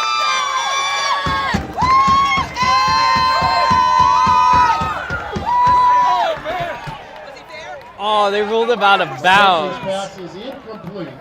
So it's an incomplete pass. By Exodus Freeman. Oh, what am I saying? Exodus Freeman, 14. Wow, It'll be 2nd and 20 for Burbank at the CD 47. I don't know why I was drawing a blank for a second. He's also one of the star receivers on this Burbank Bulldog team. Ref, I know you're trying to make it exciting. Come on, man.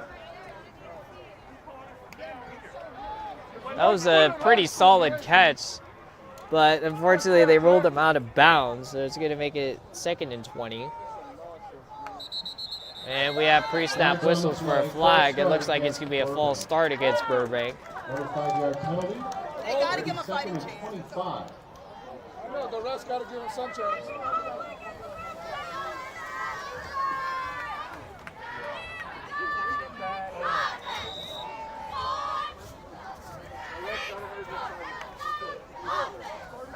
Laporte fires, incomplete, looking for Tyler Hudson Intended.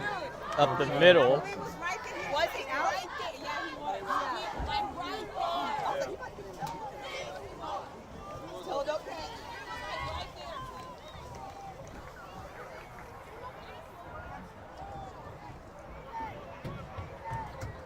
It's going to make it a 3rd down play. Come on, Burbank!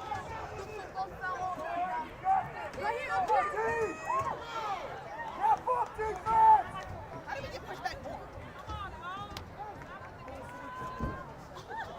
It's a 3rd and 25 listed on the scoreboard. It's back on the other side of the 50-yard line now. Come on, Keith. Come on, Deshaun. There's the 3rd down play under pressure from Parker Ray is Deshaun Laporte. He's going to have to throw this one away, incomplete. Parker's pass is A incomplete. massive win for this Crescenta Valley defense. Seamus Carsey and Parker Ray were there Pressure applied by Seamus Carsey. to apply the pressure. Once again, Parker Ray is the younger brother of Kylie Ray, who also attended Crescenta Valley and tore it up in girls basketball a couple years ago, and is now playing at the University of Utah.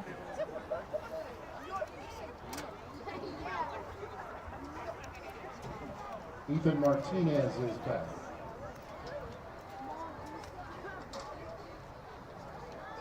Let me see if she's actually listed on their roster. Well, it's a high snap, and he's going to have to get it off quickly. It will take a Crescenta Valley bounce across the 40-yard line and spot it at the 42. So that's where. Is good for 10 yards. First and 10. Oh, I do Falcons not at their 42. have her on the Utah Utes roster. Maybe she entered the transfer portal.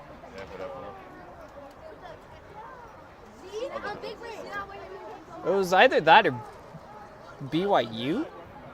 Trying to remember. I thought it was Utah.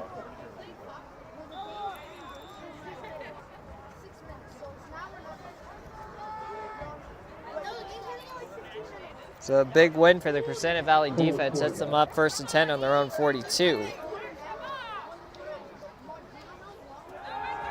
Brody Cole at quarterback looking for a shot. It is almost intercepted. Off the fingertips. Hold on the other side. And incomplete. Good try!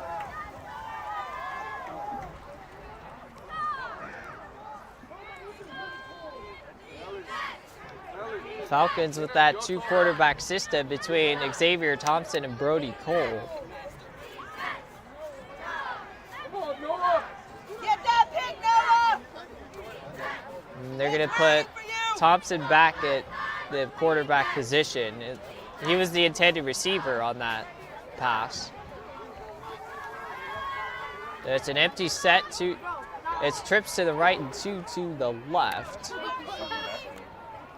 Thompson, it's quick out to Gunnar Herman, who will power his way across midfield down at the 49-yard line of Burbank.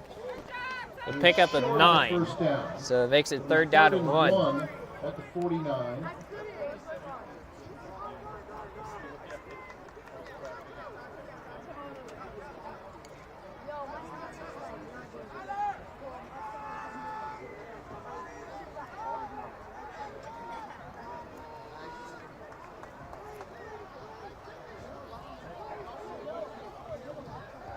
Handoff up the middle for the 1st down.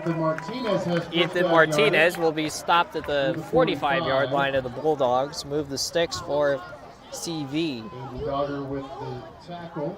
1st and 10 Falcons at the Burbank 45. Shut him down, Burbank! So it's still 35-14 in favor of Burbank. So polite.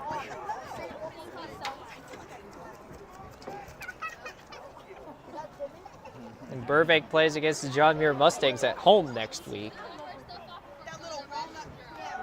They're going to hand it back off up the middle. Looks to be number 16 on the carry. 25. Jaden Murga for 5 yards. There's the first man in for the Bulldogs, 2nd and 5.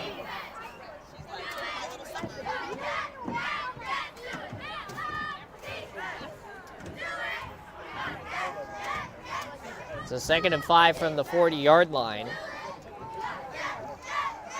Crescenta Valley in possession. They're going to give it to Martinez up the middle for a 1st down across the 35-yard line and stopped at the 33. Aiden Dogger again on the tackle. 4.5 minutes to play in quarter number 3. Same score. Burbank 33.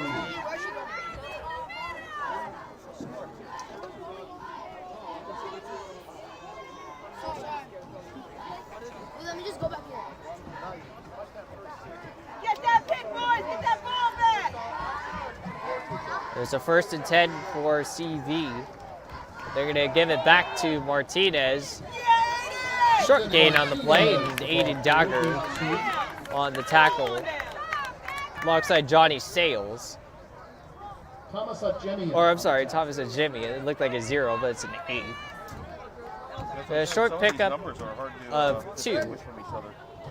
It just depends on the angle. Sometimes, and like the jersey tuck as well. Yeah.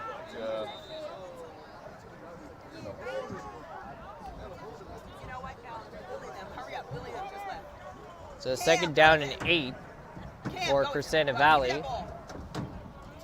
Spotted on the 31-yard line of the Burbank Bulldogs. Okay. in this Pacific League opener of 25-26. Run catch Lily. She's over there now. 3.5 minutes to play in quarter number 3. Falcons trail 35-14. Looking to make this a 2-possession game.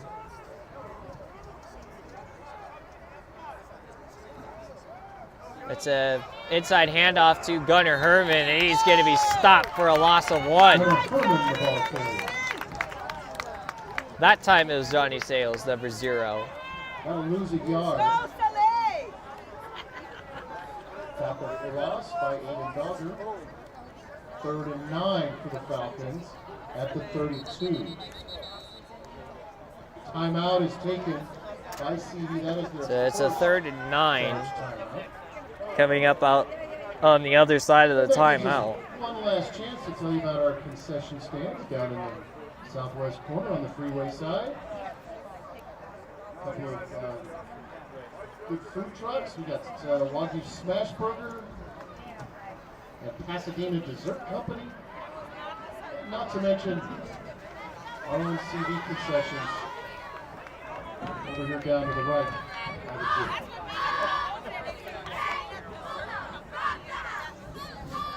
And don't forget, there's a time pauses at 2:52 to play.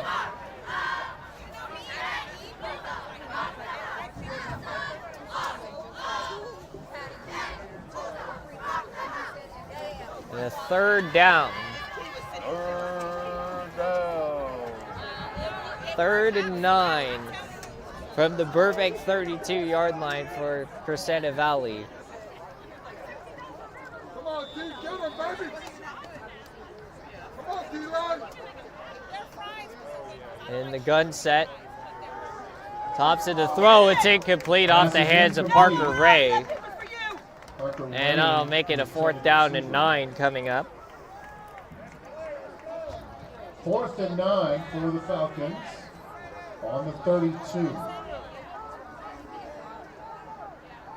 And again, this looks to be 4-down territory for CV, and they're going to elect to keep the offense out there. And that's why they went for although they're going to call another timeout. Yep. So that's 2 quick timeouts from the Falcons. Taken by the Falcons. That is their so the problem with what happened there was when they took that first timeout, they already had their 2 plays that they wanted to run, right?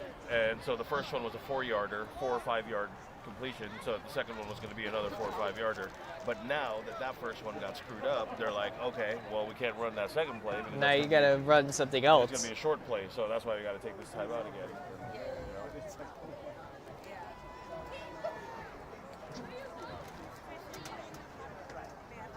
2:48 So that's what happens when remaining when in quarter number 3. 4-down territory when you've already got 2 plays in mind. When you don't execute, it kind of screws up. If you don't execute the first one correctly, it kind of screws up the plans and everything else. Right. Run a high-low dig, coach.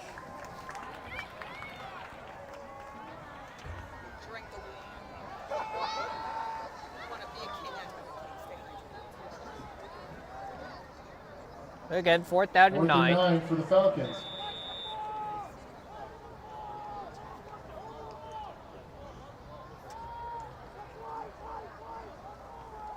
Thompson rolling out. And he's going to have to take off and try to pick this up. He's going to be tackled short. Thompson, the ball carrier. Looks like big number 55 was in there for the Bulldogs. And it'll be a turnover on downs. Oh, sorry. Yep, turnover on downs. Aiden Lavronis was the tackler. Ball is turned Aiden over on downs to Lavronis, the Bulldogs, number 55, the sophomore for the 24. Bulldogs, coming up on the 4th down stop. And that's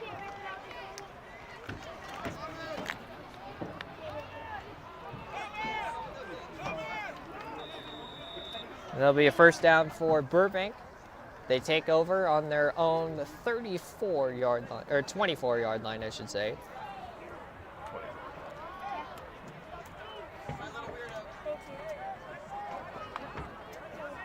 That's gone, right? And it's Tyler Hudson Off the quick completion, a lot of yards after the catch, and he's going to be forced out of bounds. Tyler Hudson on the At the 45-yard line. So a quick first down from Laporte to Hudson for the first down. Daniel Lopez. Kicked him out of bounds. First and 10 at the 45. Shuts everything down with 2:28 to play in quarter number 3. Laporte looking deep for Exodus Freeman, and it's just incomplete. There's a lot of hand fighting.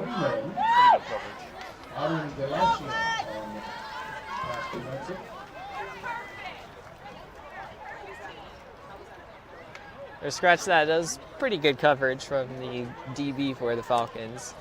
It's just sticking right with Exodus Freeman, the intended receiver on that pass. It rolls out Elijah Pendleton from the backfield. He's going to get the first down and more. Still in bounds. And they're going to stop him just shy of the 35-yard line of Crescenta Valley. Looks like they're going to mark him on the 37 for the first down.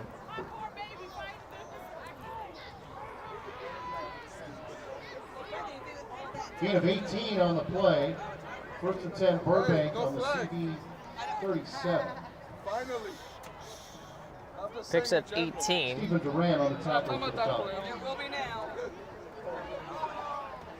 It's a new set of downs for the Bulldogs. Laporte to throw.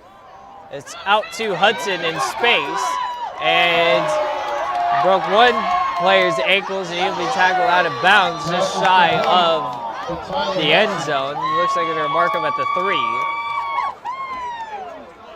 Another big play from Deshaun Laporte to Tyler Hudson, number 4. They've been connecting for the past couple of seasons, actually. It looks like, yeah, they're going to spot him on the 3 or 4 yard line. First and goal, Bulldogs. Laporte fires, complete, touchdown, Burbank. Elijah Pendleton on the reception for the TD, and he's going to extend the Burbank lead to 41-14, pending the point after.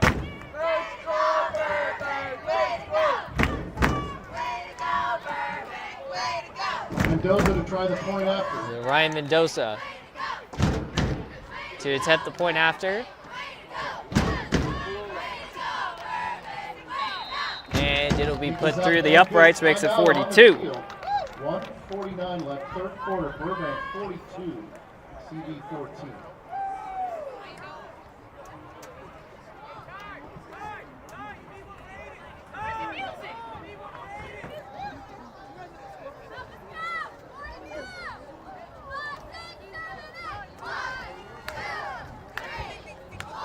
The Bulldogs went 76 yards in 4 plays. The drive took 50 seconds.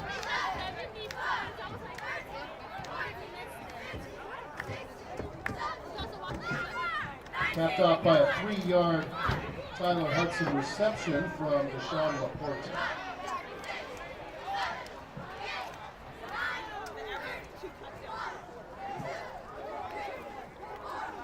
Hudson is on the project?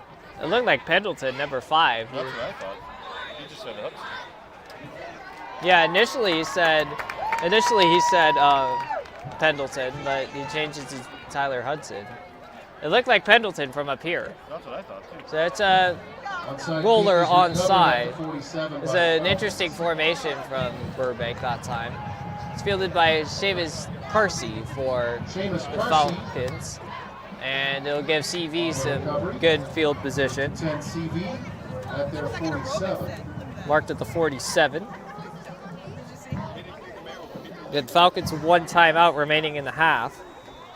And we still have 1:47 plus the 4th quarter to play. Brody Cole in a quarterback for CV. So the Falcons going back to Brody Cole to start this drive. 1 in motion. Cole will keep it himself. There is a flag on the play. Cole on the keeper. Flag on the play. Mark him for a 1-yard pickup. Again, check the flag. Came into the 49-yard line.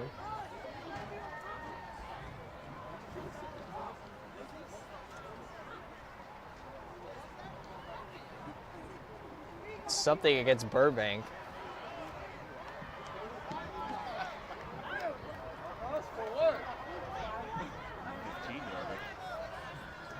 Whatever it was a 15-yard penalty. It gives the Falcons a first down across the Burbank 40-yard line. Burbank, it's a 15-yard walk-off. First and 10 for the Falcons at the Burbank 37. Not sure exactly what the call was. Again, it seems like nobody around here knows what the penalty actually was. Cole to fire. It's complete behind the line to Xavier Thompson. And he'll step out of bounds at the 30. Gain of 7. For a 7-yard pickup. Makes it second down and 3. Thomas Jemian forced him out.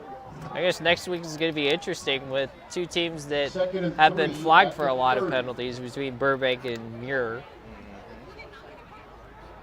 I mean, a lot of it is very questionable. Cole again to QB keeper, and he's stopped approximately at the line. It's a gain, but it looks like it's going to be third down in inches for Crescenta Valley, or 3rd and 1. Cole on the keeper, short of the first down. It's a third down and short situation for Crescenta Valley. Falcons. Under a minute to play in quarter number 3. And it's a tush push. He might be short. Keeper by Cole. See where they mark him in relation to the line to gain. And good enough for a first down. It's good enough for a first down for CV. So, pulling out the Philadelphia special with the tush push. Brotherly shove. We'll see if the Falcons get one more play before the 4th quarter. There's 10 seconds to go in the quarter. And they will get this one off. Brody Cole again on the keeper. Cole on the keeper. Gets 2 yards to the 25, and that's the way we'll finish the 3rd quarter. The end of the 3rd It's quarter. Burbank 42, Crescenta Valley 14, 12 minutes to go. Burbank 42, Crescenta Valley 14.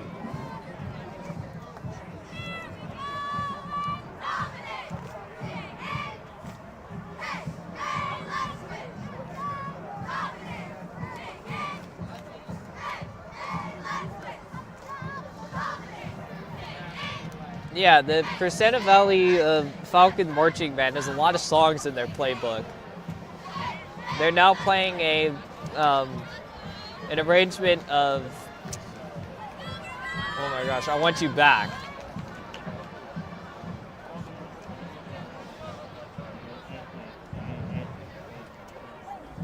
By the Jackson 5, I believe. Yep, Jackson 5.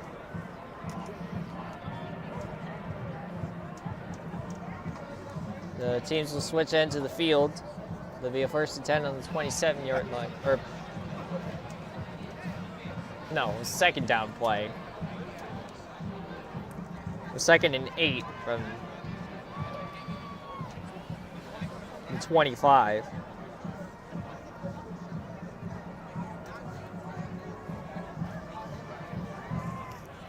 Oh, my bad. You're good.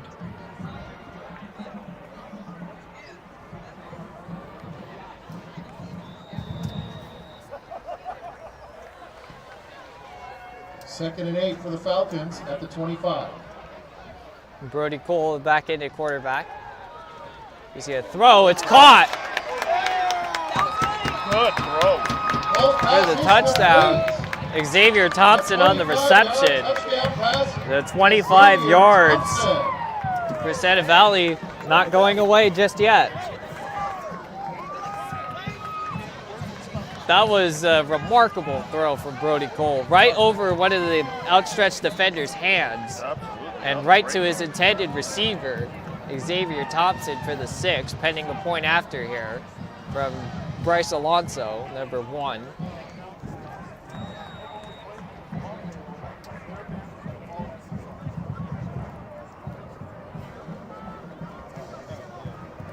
Yeah, I had to get that over the linebacker.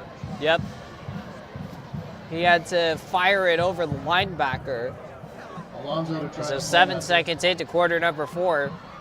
It's now a 42-21 lead in favor of Burbank.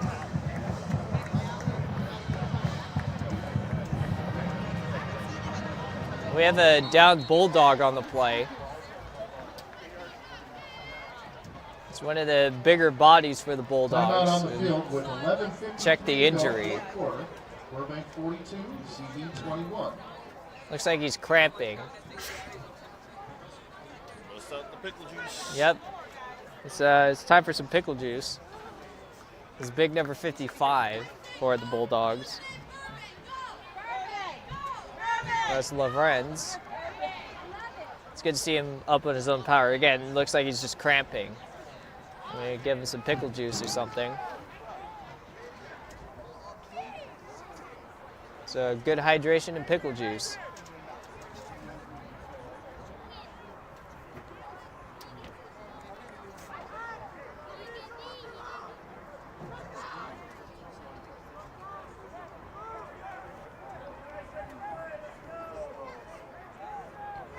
Bryce Alonso to kick it off.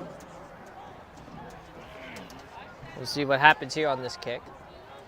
So it's Burbank from right to left in their road whites, blue helmets. Crescenta Valley from left to right, white helmets and royal or navy blue uniforms.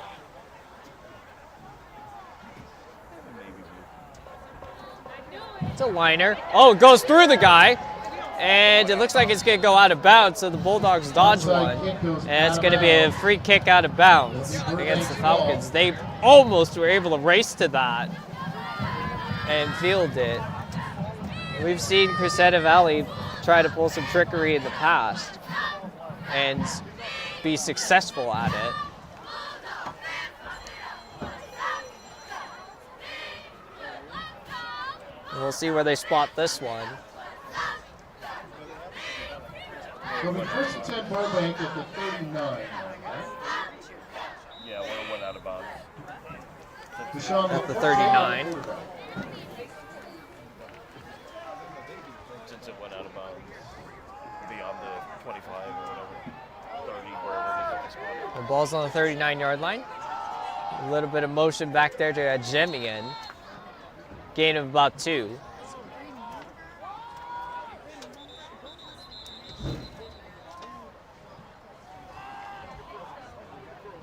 There's a timeout on the field, a down Falcon on the play.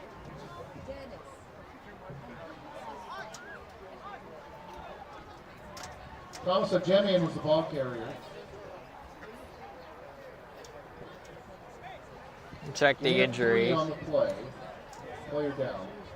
Oh. Wonder if he's just cramping. Looks like Weisman again, number 78. Tackle made on the play by Joshua Solis. So when he first 7 came off, I don't know if he was for favoring the like Bulldogs. looked like maybe like his elbow. Elbow or like ribs, Yeah, something. Yeah, it was something on his left side. So 2nd and 7 after a 3-yard gain from Jemian for the Bulldogs. Answer back, Burbank! 2 receivers on either side. Laporte to fire, looking for Hudson. He's got him. And he's going side to side, trying to get a couple more yards. He does. And he'll be marked out of bounds at the 43-yard line at Crescenta Valley for a Burbank first down.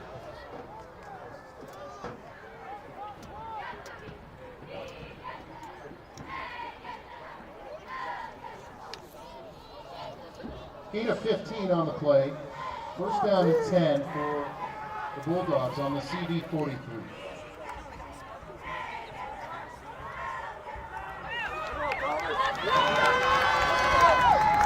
Completion to Jemian, one man to beat. He beats him, and he's going to go into the end zone for the touchdown.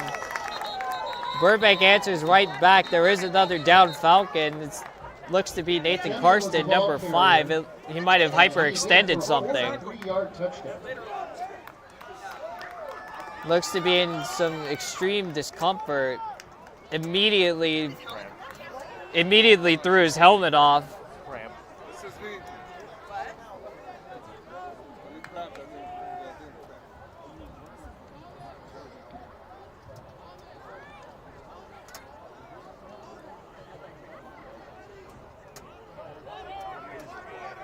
The way the running backs are hitting the holes, like, dude, it's just with a different speed and with anger.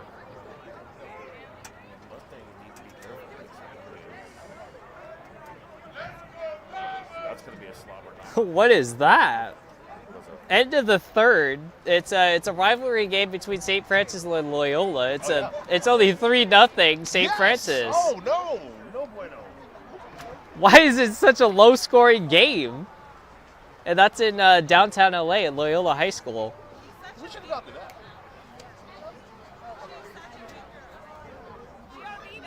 And finally, it looks like Max Preps is finally working. I don't know. I got the push notification on my phone. Also, the game of the week between Bishop Gorman and Modern Day is tied at 14 at the half. According to the update. Modern Day's coming off that. Yeah, Modern Day lost bad to Corona Centennial. So they are no longer the #1 team in the nation, let alone the state of California.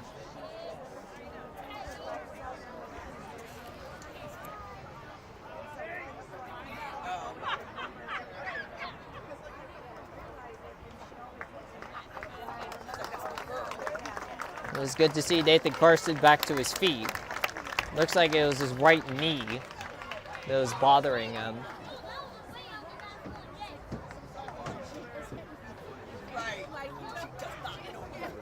Again, good to see him up. Nathan Karsten.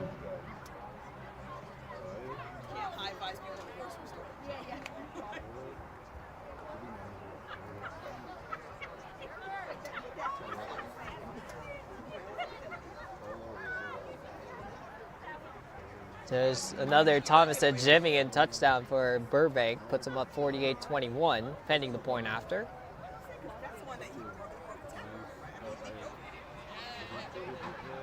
It was 43 yards.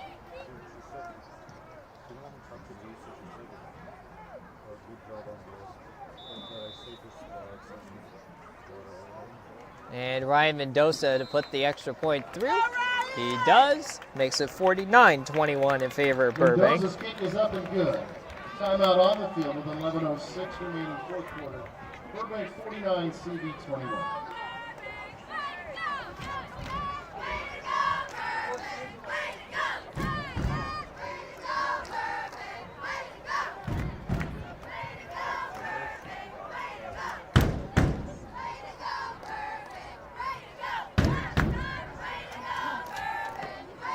.11:06 to play in regulation.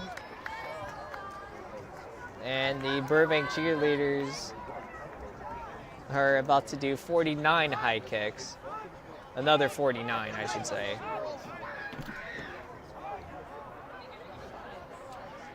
So they've had their work cut out for them.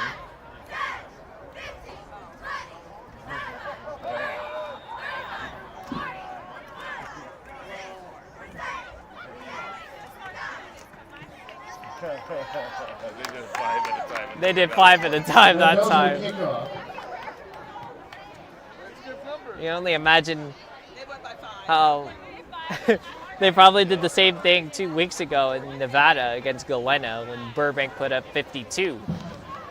So it's a deep kick this time. It'll be fielded by Jaden Murga, number 16 for Crescenta Valley, trying to work his way out. And he'll be stopped at the 25-yard line. Good tackle. Johnny Saleh on the tackle. 10 Falcons at the 24.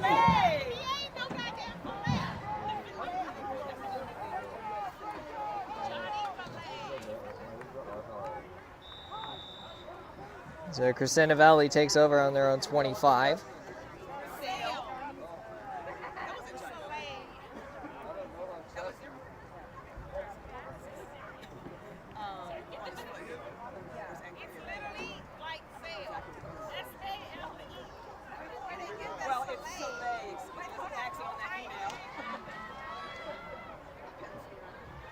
It's Brody Cole back at quarterback. He's going to keep it for about 9 yards. They're going to mark him for 9. Stop short of the first down. QB keeper. Again, number 10, Brody Cole for Crescenta Valley. Caleb Valencia on the tackle. It'll be 2nd and 1. I'm saying the result holds. Burbank will move to 3 and 1 overall. With a Pacific League showdown with the Muir Mustangs next week. It's a home game for Burbank. And we're going to be there for that. So 2nd and 1 for CV. Brody Cole and the keeper. Needed 1, got 2 yards for the first down. Actually, they're going to mark him for 3. Out to the 37. Crescenta Valley would fall to 2 and 2. With the game on the road at Hoover next week.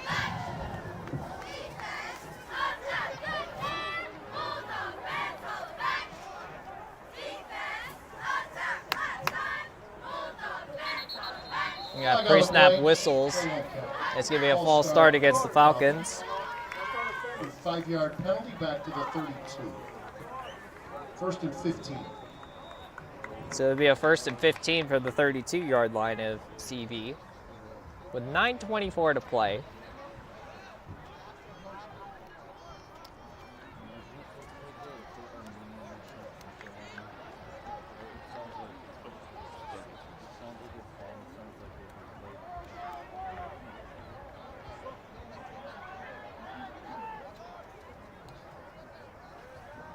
First and 15. Cole on the keeper, and he's not going anywhere. He's stopped at the line for no gain. Cole, the ball carrier. No gain on the play.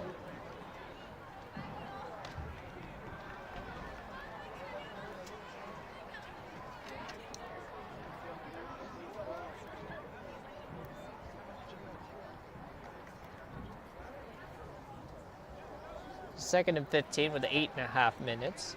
Are they going to bust out the double pass at any point? Yeah, flea flicker or something like that. Cole to throw, looking deep for Thompson, and it is just underthrown and incomplete. Pass intended for Thompson, incomplete. On the coverage for the Bulldogs was Ronald Gordon. That was 21, Ronald Gordon in coverage for Burbank.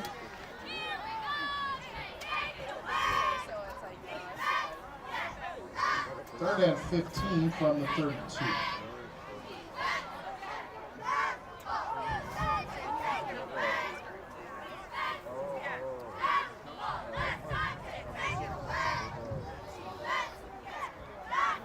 It's a bit of a power set for Crescenta Valley. Cole to fire. He does, and it's incomplete, looking for Parker Ray. Looks like the receivers cross paths, and then their man coverage defensive counterparts were in the mix there. That's going to make it a 4th down, 4th and 15.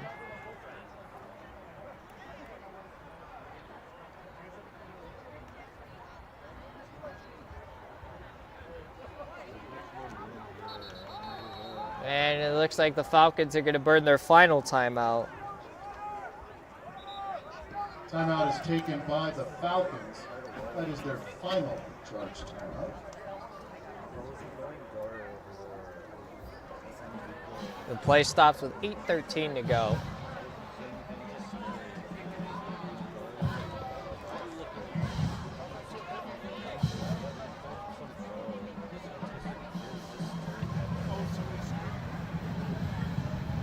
Thanks.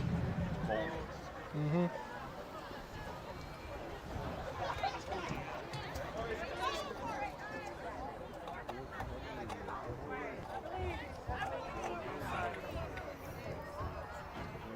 Let's see if there are any other out-of-town scores to talk about.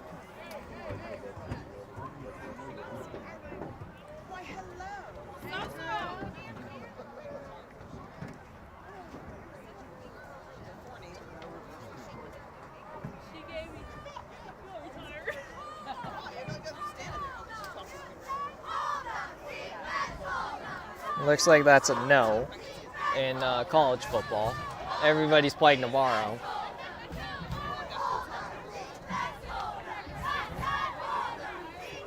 Well, 4th down and 15 for CV back on their own 32-yard line.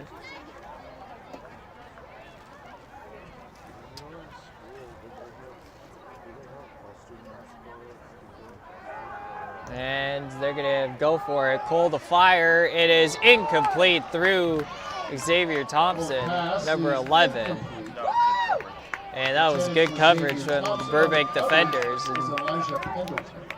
Burbank will take over. 1st and 10.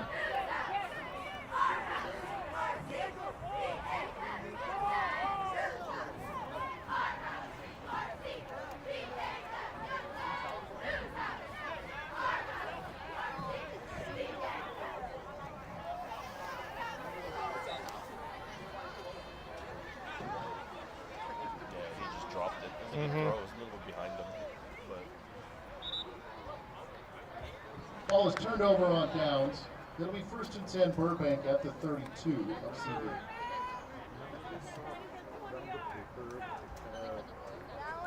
Burbank takes over on the Crescenta Valley 32-yard line.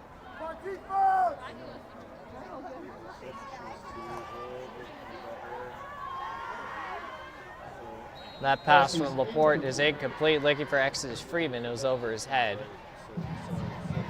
Pass was intended for Exodus Freeman. 2nd and 10 at the 32.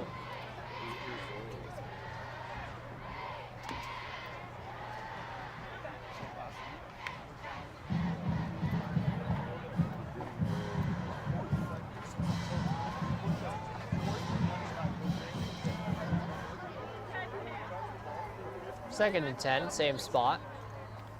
It's a handoff. Pendleton, that's going to be a horse collar tackle. So he got the 1st down and tacked some penalty yardage on after. It's a gain of 12 on the play. Markers at the 20-yard line. Either way, it's going to be a Burbank 1st down.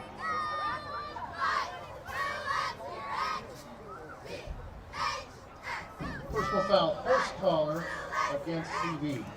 That'll move the ball half the distance to the goal to the 10. We'll line it up. 1st and goal. 1st and goal from the 10-yard line.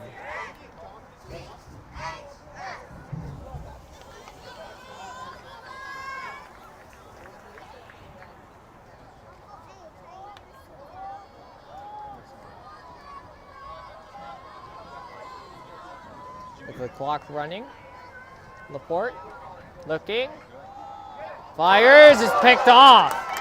Xavier Thompson read it, and Laporte's going to make what's probably going to be a touchdown-saving tackle. Laporte on the tackle.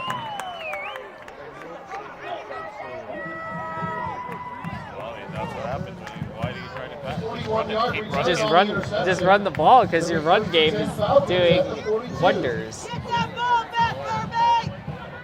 So Crescenta Valley will take over on their own 42-yard line. A decent return back from the goal line out to the 42.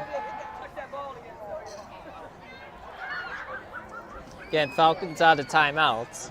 That was a good read by... Yep, that was a good read. Thompson, number 11. Really good read. They put Brody Cole back in at QB for CV. It looks to be that he's going to take it the rest of the way from here. It's a QB keeper. Cole on the keeper. A gain of 2. 2nd down and 8. With 6 minutes and change to play in the ball game. Gain of 2, 2nd and 8 at the 44.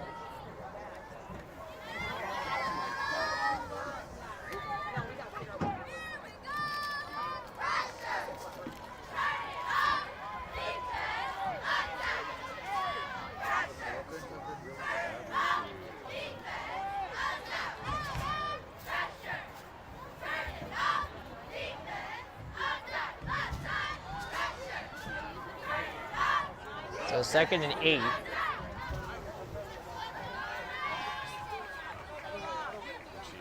two receivers stacked to the right. Cole, the keeper, is blown up at the line. Thomas Akjemian on the tackle. The big stop by Azemian, number 8 for the Bulldogs. From the 44. And it's going to set up a third down. 3rd and 8. I think it's supposed to be an RPO, but he's not looking at anything Yeah, else. it's like a receiver screen to the right. That's what it looks like. It's And supposed to be, but he's not looking at anything else. He's just looking he at the didn't ball. take the look to the right and elected to keep the ball himself. So under 5 minutes to play. It's now down to 4:50. Again, saying that the score holds and the result is Burbank moves to 3-1 with a showdown with the John Muir Mustangs at home next week. And Crescenta Valley would go to 2-2. Brody Cole again on the keeper. He's tackled for a loss. There are some Cole penalty on the keeper is a markers. flag down. That's gonna be a Aiden personal Dogger foul against them. was there on the tackle. So that's what's going to get him the first down. A late hit, it looks like. Crescenta Valley would be 2-2 with a game against Hoover next week. Burbank. It looks like a late hit against the Bulldogs, and that's going to give Crescenta Valley a first down.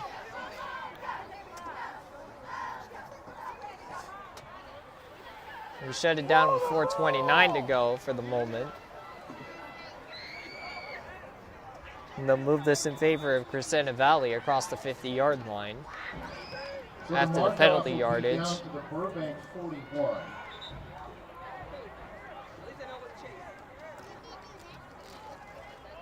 So CV 1st and 10 for the Burbank 41. And it looks like Burbank's going to call a timeout, and they will. That is their first charge timeout.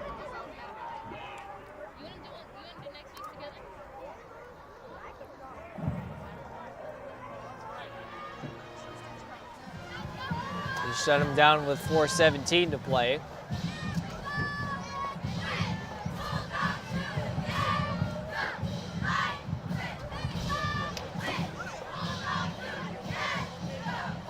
The equipment for shoe, or cleat, tying the cleat, had to fix it on one of the players for Burbank.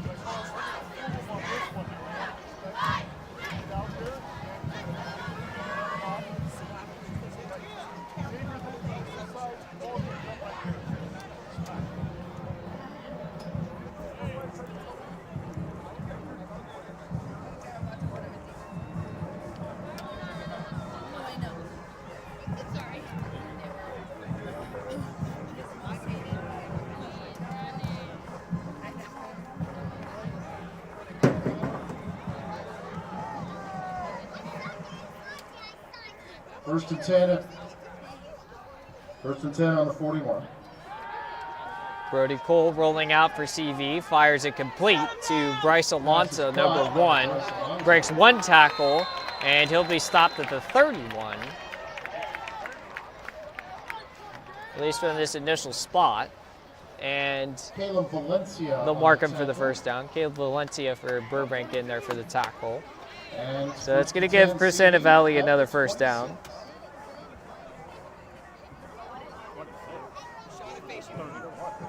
Correction, 31.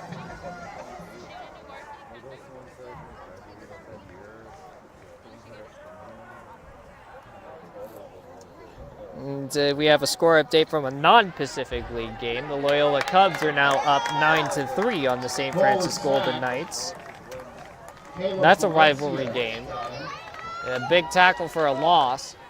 He'll be spotted back at the 41-yard line. 7 on the play.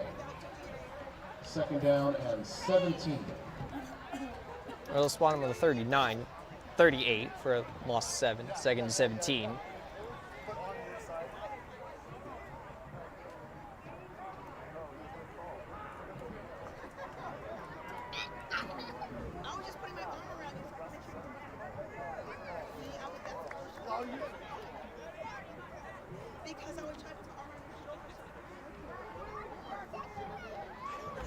Cole on the keeper is blown up at the line. Short gain of 1. Cole, the ball carrier. Caleb Valencia on the tackle. Gain of 1. Third down and 16. Makes it a 3rd and 16 with 2.5 minutes to play.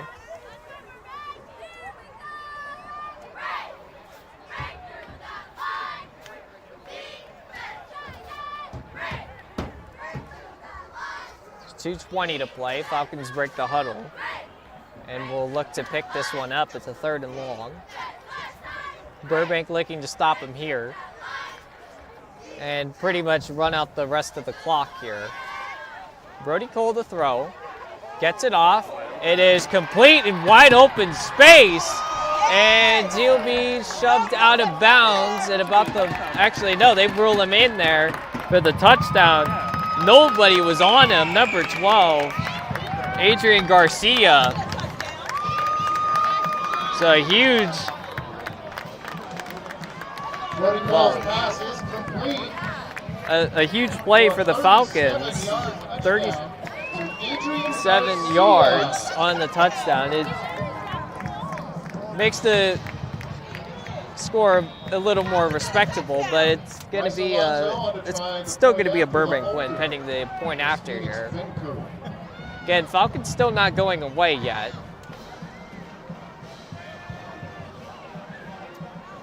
So here's Bryce Alonso for the point after. He's up and good. Up and through. Timeout on the field with 1:56 left, fourth quarter. That makes it 49-28 in favor of Burbank.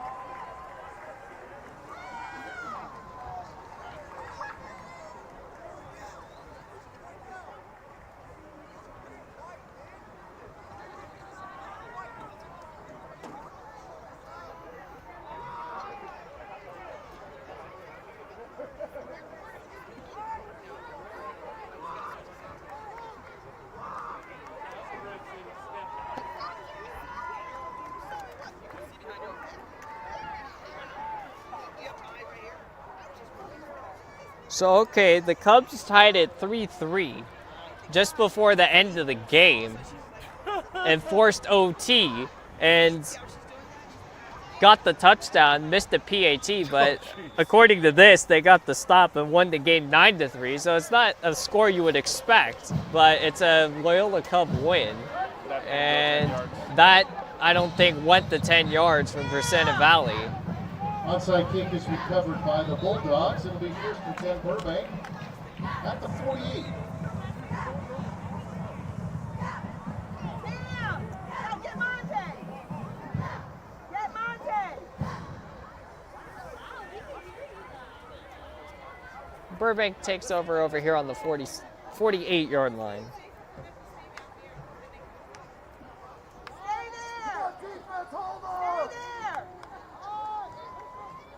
Down to 90 seconds to play. Once again, it looks like Burbank's gonna just run the clock the rest of the way, pull off the win, improve to 3-1, go 1-0, and in the Pacific League with this league opener. And they've got what might be the Pacific League decider if both of these teams in our contest next week keep winning. So a big pickup of 6. Is that 20? 20? Yep. Giovanni Bernardo on the carry for Burbank. Picked up 6, under a minute to play. They're going to give it back to him. He's going to be stopped for a gain of 1. With the way time is going, I'm going to say we're going to get one more play off.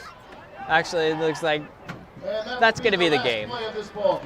So that was the last play of the game, and the clock will run out.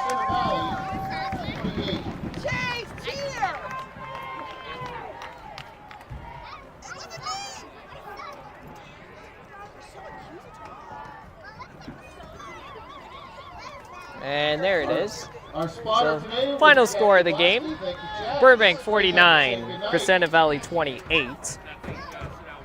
Once again, Burbank improves to 3-1 overall, 1-0 in conference. Crescenta Valley goes to 2-2, 0-1 in conference.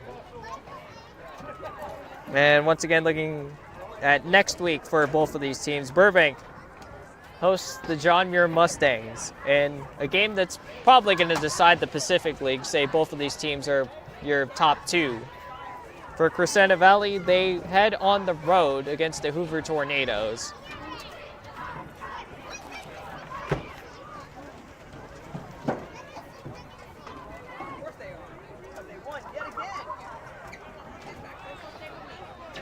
We'll be live from Burbank High School for next week's game between the Bulldogs and the Mustangs.